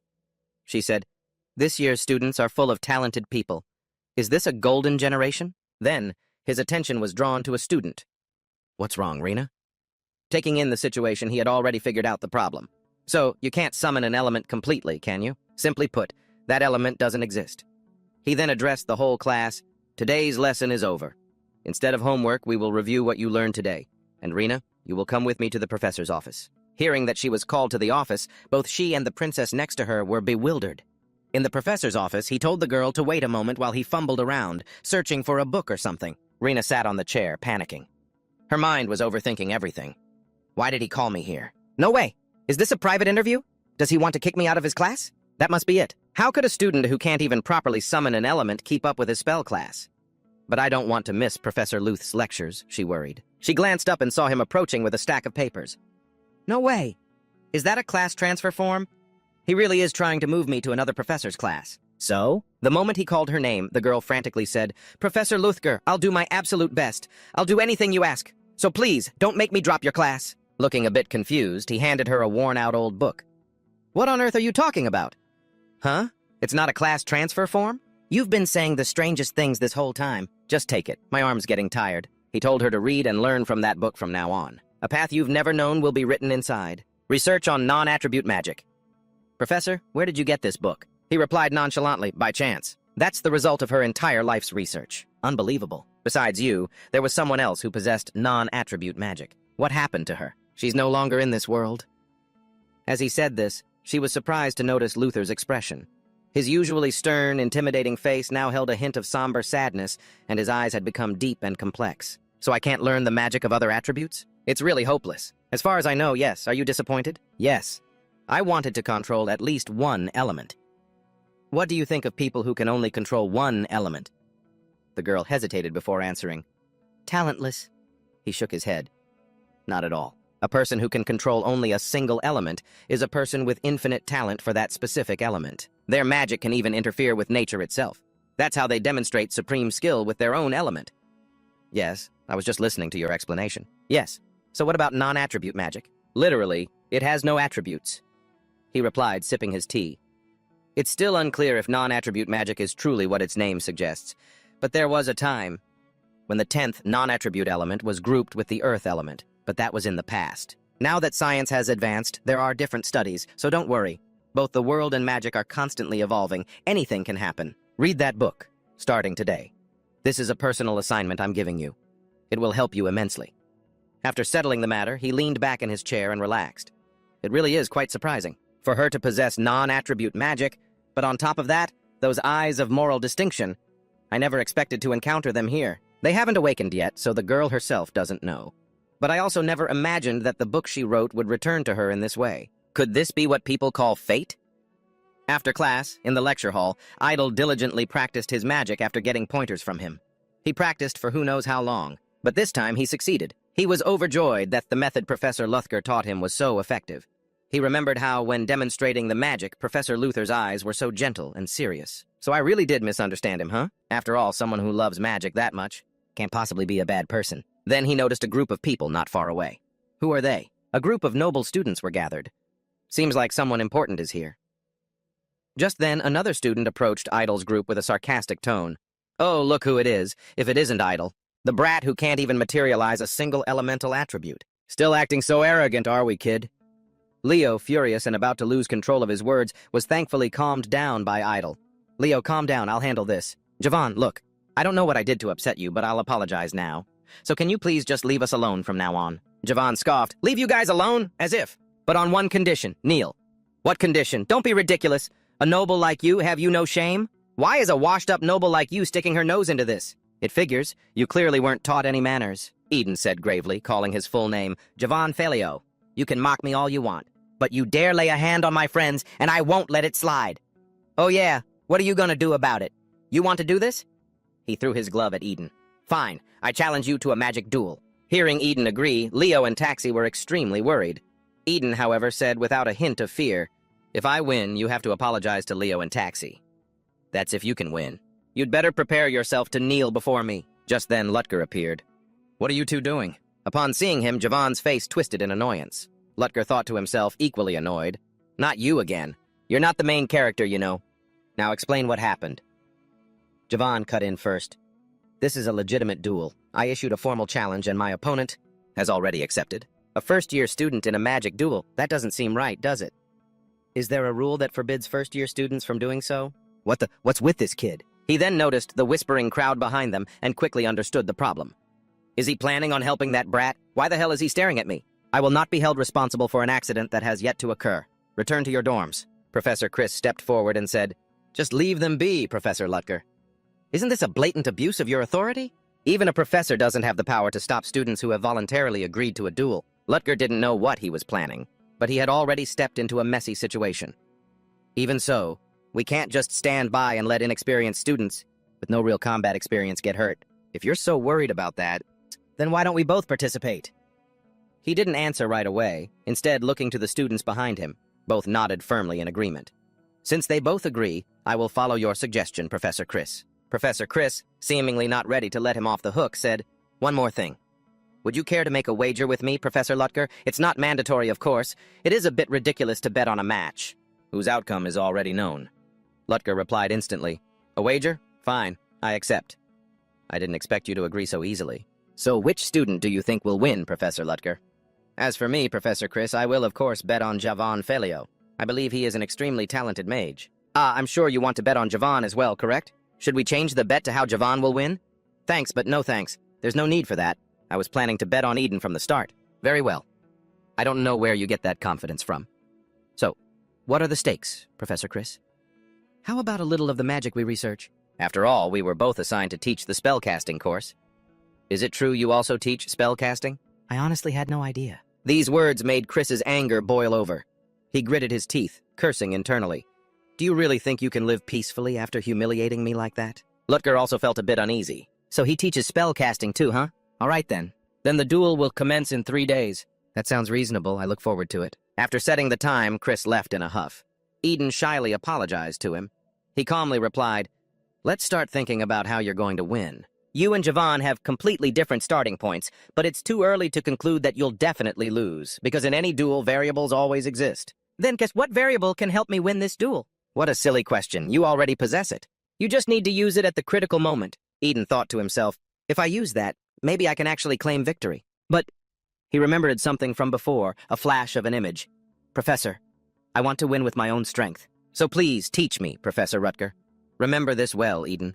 When I teach you this, it's best you don't go showing it off recklessly. Otherwise, you'll get yourself into a lot of trouble in dangerous situations. On top of that, this is my main source of income. You wouldn't want me to starve to death on the street, would you, Eden? Yes, sir. I will remember that. But just because I said that, doesn't mean you should never use it at all. When you truly feel it's necessary, use it without any hesitation. Because life is long and there will definitely come a time when you'll need to make a decision. When that moment comes, Eden, just do what your heart tells you. Remembering his master's words, the boy's gaze grew even more resolute. Rutger was slightly surprised by his reaction. But inwardly, he'd been fed up for a long time. What the hell was that crap he just spewed? I accepted his request because I believed in his magic. So what now? He says he wants to win with his own strength? What, is his magic not his own strength? Oh, whatever, fine. This is also a good opportunity to test this kid. I agree with you, I will teach you how to gain an advantage in a duel between mages. For you, it might be as harsh as torture, and there's no guarantee that you'll win. Eden replied resolutely that he would do his best. Yes, good. Then let's get straight to the training. Yes, sir. We're going right now? It's a bit sudden, but I understand. They should go ahead and prepare the victory party. I'm quite looking forward to your performance over the next 3 days. His training lasted until late at night. Eden returned to his room, exhausted. I'm dead. The training was way harder than I imagined. I can't believe I'm still about to continue this for 2 more days. Why is the professor so sure that I'll win? Not many people know about my special magic. Perhaps he already knows something? At that thought, his exhausted brain shut down without warning. Eden just passed out, dead to the world. End of the first day of training. Elsewhere, that Rutger Chelsea had personally offered to guide that mediocre kid. Of course things would turn out this way, wouldn't they? Even though he tried to act calm, he must be desperate for a win. I'm sure you know why I called you here, don't you, Javan Felio? Yes, sir. You told me I absolutely must defeat that arrogant brat. Chris cut in. No, that alone isn't enough. You must show them the gap between us nobles and those commoners. Just how vast it is? I don't think you'll lose, but it's best to do this just to be sure. Chris took a bluish potion of some kind out of a drawer, handing it to Javan. This is a mana-enhancing potion. Drink this before the match. But if I'm discovered, won't my status as a student be revoked? This is a special item from the Benemo family. You won't be found out. Those worthless commoner bastards will surely use any means necessary to win. So we can't possibly disappoint them. The professor is right. Although it's a bit of an insult to my pride, it's still better than losing to some commoner bastard. That's right, Javan. You've made the right decision. Very quickly, the day of the match arrived. At the training ground, the stands were packed, buzzing with the gossip of eager students. Who's going to win?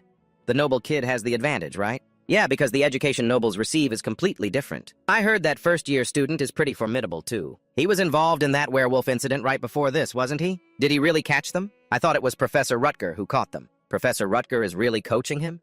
It looks like the other side belongs to Professor Chris, then. Professor Chris, who's that? Is he the one in charge of teaching the first years? That's right.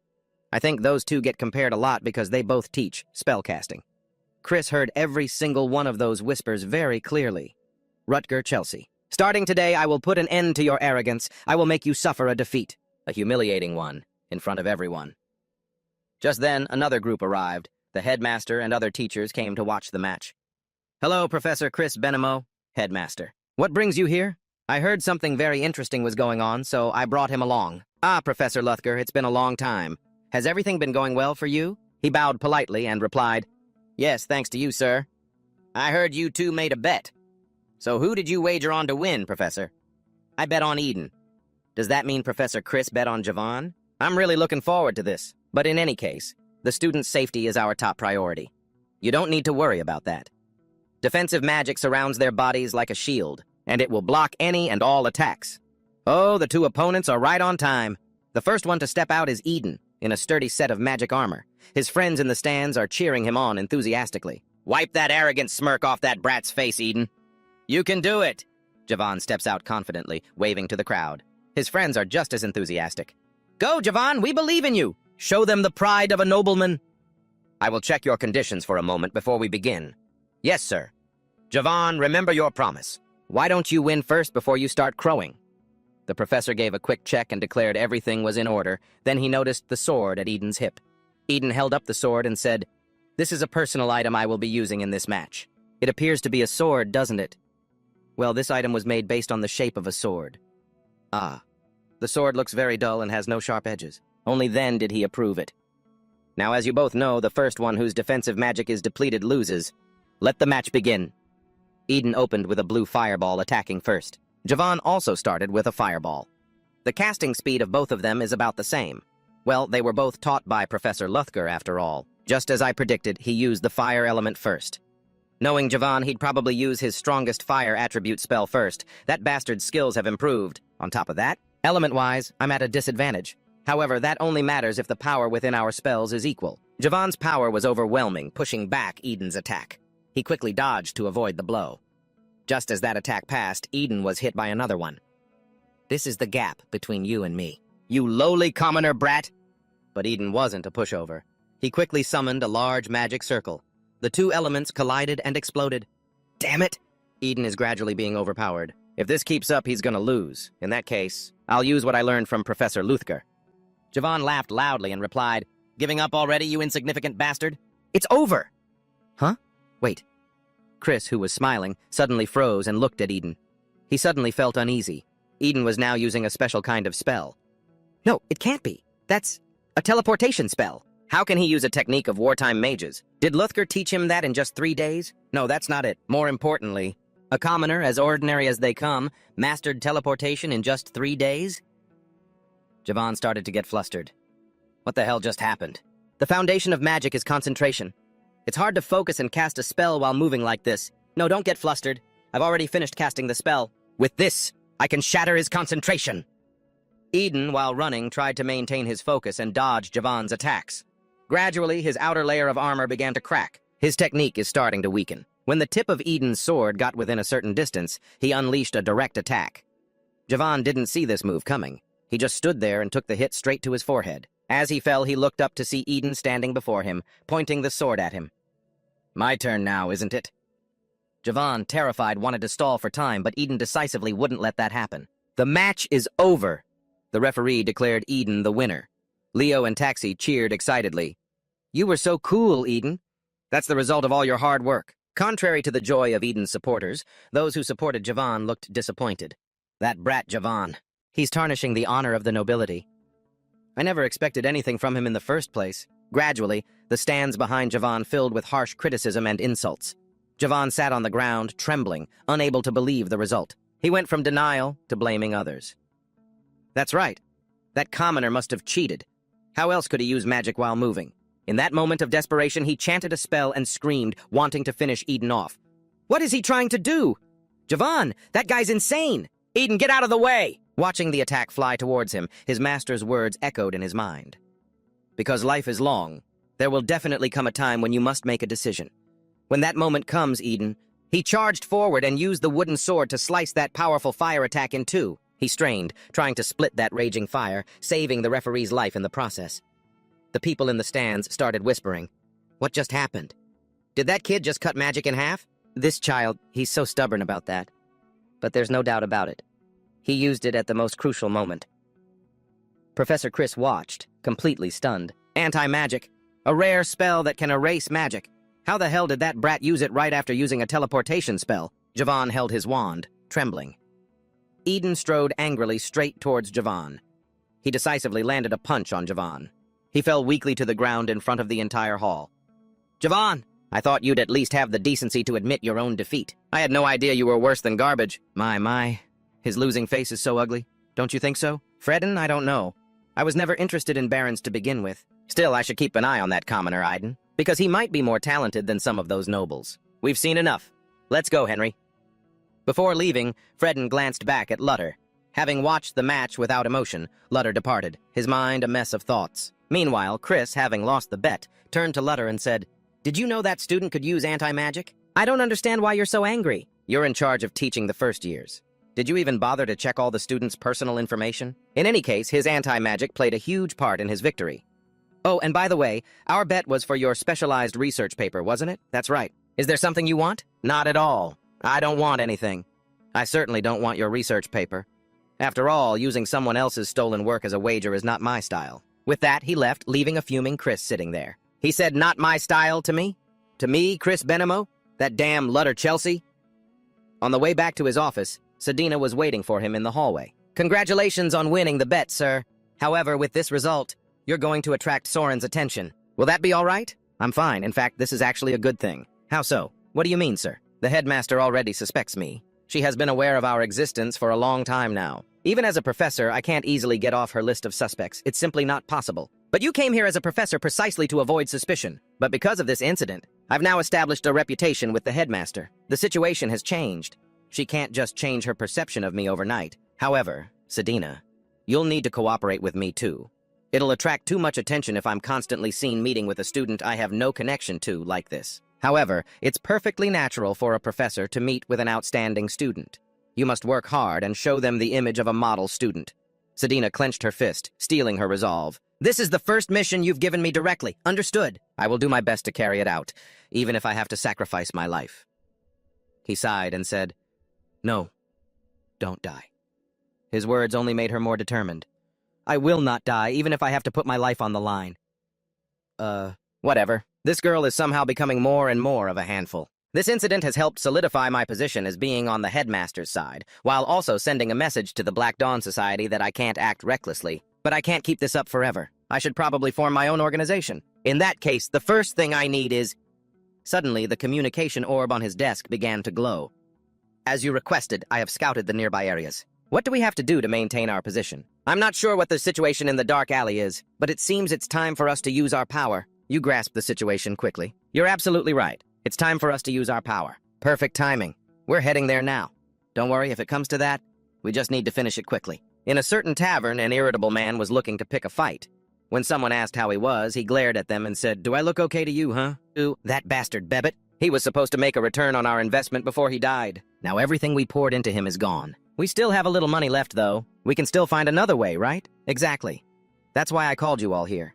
We're going to have to expand our business on a large scale soon. First off, those bastards." He noticed a man with a distinct aura entering the tavern. "What's with that guy? We're closed. Get lost." "Hey, you! Didn't you hear me? We're closed. Model," Lut Girl asked directly. "You're Duturi, the leader of the Red Society, aren't you?" "I don't know you. Have we met before?" "Of course not. It's just that you're so famous that I know of you." "My apologies, I forgot to introduce myself. My name is Jay Moriarty." "Huh? Jay Moriarty? The criminal consultant? The one who controls the black market alleys of the Dalika Kingdom? But he's been in hiding for years, so why would he show up here now? I should probably test this guy out." Then he laughed loudly and said, "Professor Moriarty, I've heard a great deal about you. I'm very pleased to hear that. But, Professor, I have no way of knowing if what you're saying is true or not. Are you suggesting I'm an imposter?" "Tisk. Well, who asked you to suddenly show up in a place like this?" "Your reasoning is fair enough, but I don't think you should be drawing your gun." "Oh dear, look at that. Was I right?" "Unfortunately for you, that won't be of any help." Duturi signaled for his men to shoot Lut Ji in the shoulder. The henchman understood, raised his gun, and prepared to pull the trigger. But just as he squeezed it, all of the guns malfunctioned at the same time. It turns out he had used a magic formation to lock all their weapons. That's precisely why I warned you earlier. A field of stillness? When did he even cast that? The corner of his mouth curled into a slight smile. A loud noise came from the door, and a tall, growling werewolf strode in. At the sight of it, the entire crowd was so terrified their legs gave out, and they couldn't even stand. The werewolf walked over and stood behind him like the world's strongest bodyguard. You're actually keeping a dire wolf?" "So those dire wolves from last time, they were his doing too?" Before Lut Girl entered this tavern, he had already spoken with Han. "It seems you're here because you want a more detailed explanation of the situation, correct? First off, the dark alley we're staking out appears to be divided among 4 dark societies. The largest is a group of thugs called the Red Society. All of their business is dirty work. Essentially, they control that entire alley. In that case, our target is the Red Society." "Correct. If we take care of them first, it'll make things easier down the line. However, the Red Society has a lot of members. It'll be difficult to defeat them quickly. Should we start with the easiest one?" "No, that's a waste of time. It'll be much faster if we aim straight for the leader. If we cut off the snake's head, and the rest will surrender on its own. But now isn't the right time. They've been collaborating very closely lately." "This only started after that Benson Richardson guy died, didn't it?" "Yes, that's right. But hold on. It seems between Benson and the Red Society there's some kind of connection. Many incidents and concerns revolve around Benson. It's likely that all the dirty jobs the Red Society did were on his behalf. Now that their key figure is dead, they must be pretty ticked off. If they've all teamed up, that's even more convenient. We can wipe them all out in one go." No, hold on. They're not just ordinary thugs. Their strength is comparable to that of mercenaries. No, more like amateur knights. That still doesn't mean they're real knights, though. It's not a big deal. Really? Well, if you say so, I guess it must be true. Not that they're weak, of course, but never mind, don't bring it up. All right, Han? I need you to help me with something. And so for this particular mission, Han transformed into a werewolf, tried to puff himself up to look more ferocious, and then just stood there until everything was over. So he can't scare them by himself and needs a giant beast to do the intimidation for him? But for a job like this, I'm the perfect fit. Look, sir, I already told you. If a real fight breaks out, I'm going to be the first one to run. Got it? As long as you scare them, that'll be enough. This guy, I don't know if he's an imposter or not, but I can't afford to go easy on him. I knew he had magic, but I never imagined he'd have a dire wolf with him. I understand now. So you are the real Moriarty. My apologies for not recognizing you. I suppose I've proven my identity then. Now let's get straight to the main reason I've come here today. I'm planning to start a new business in this city. A business? What kind of business are you planning? We'd be more than happy to help you out. Thanks. And I also have a few things to say to you all. I don't like these dirty, deceitful games. From this day on, the Shitch Guild will be gone for good. Hearing his words, the man was stunned for a moment. He then ordered his underlings to attack him at once. Lutger didn't let him escape, striking him in the ribs with a club. A few of the underlings drew their knives, ready to rush in as the two bewildered werewolves whispered to each other. These guys aren't running at all. What are you planning to do? Let's get ready to split up.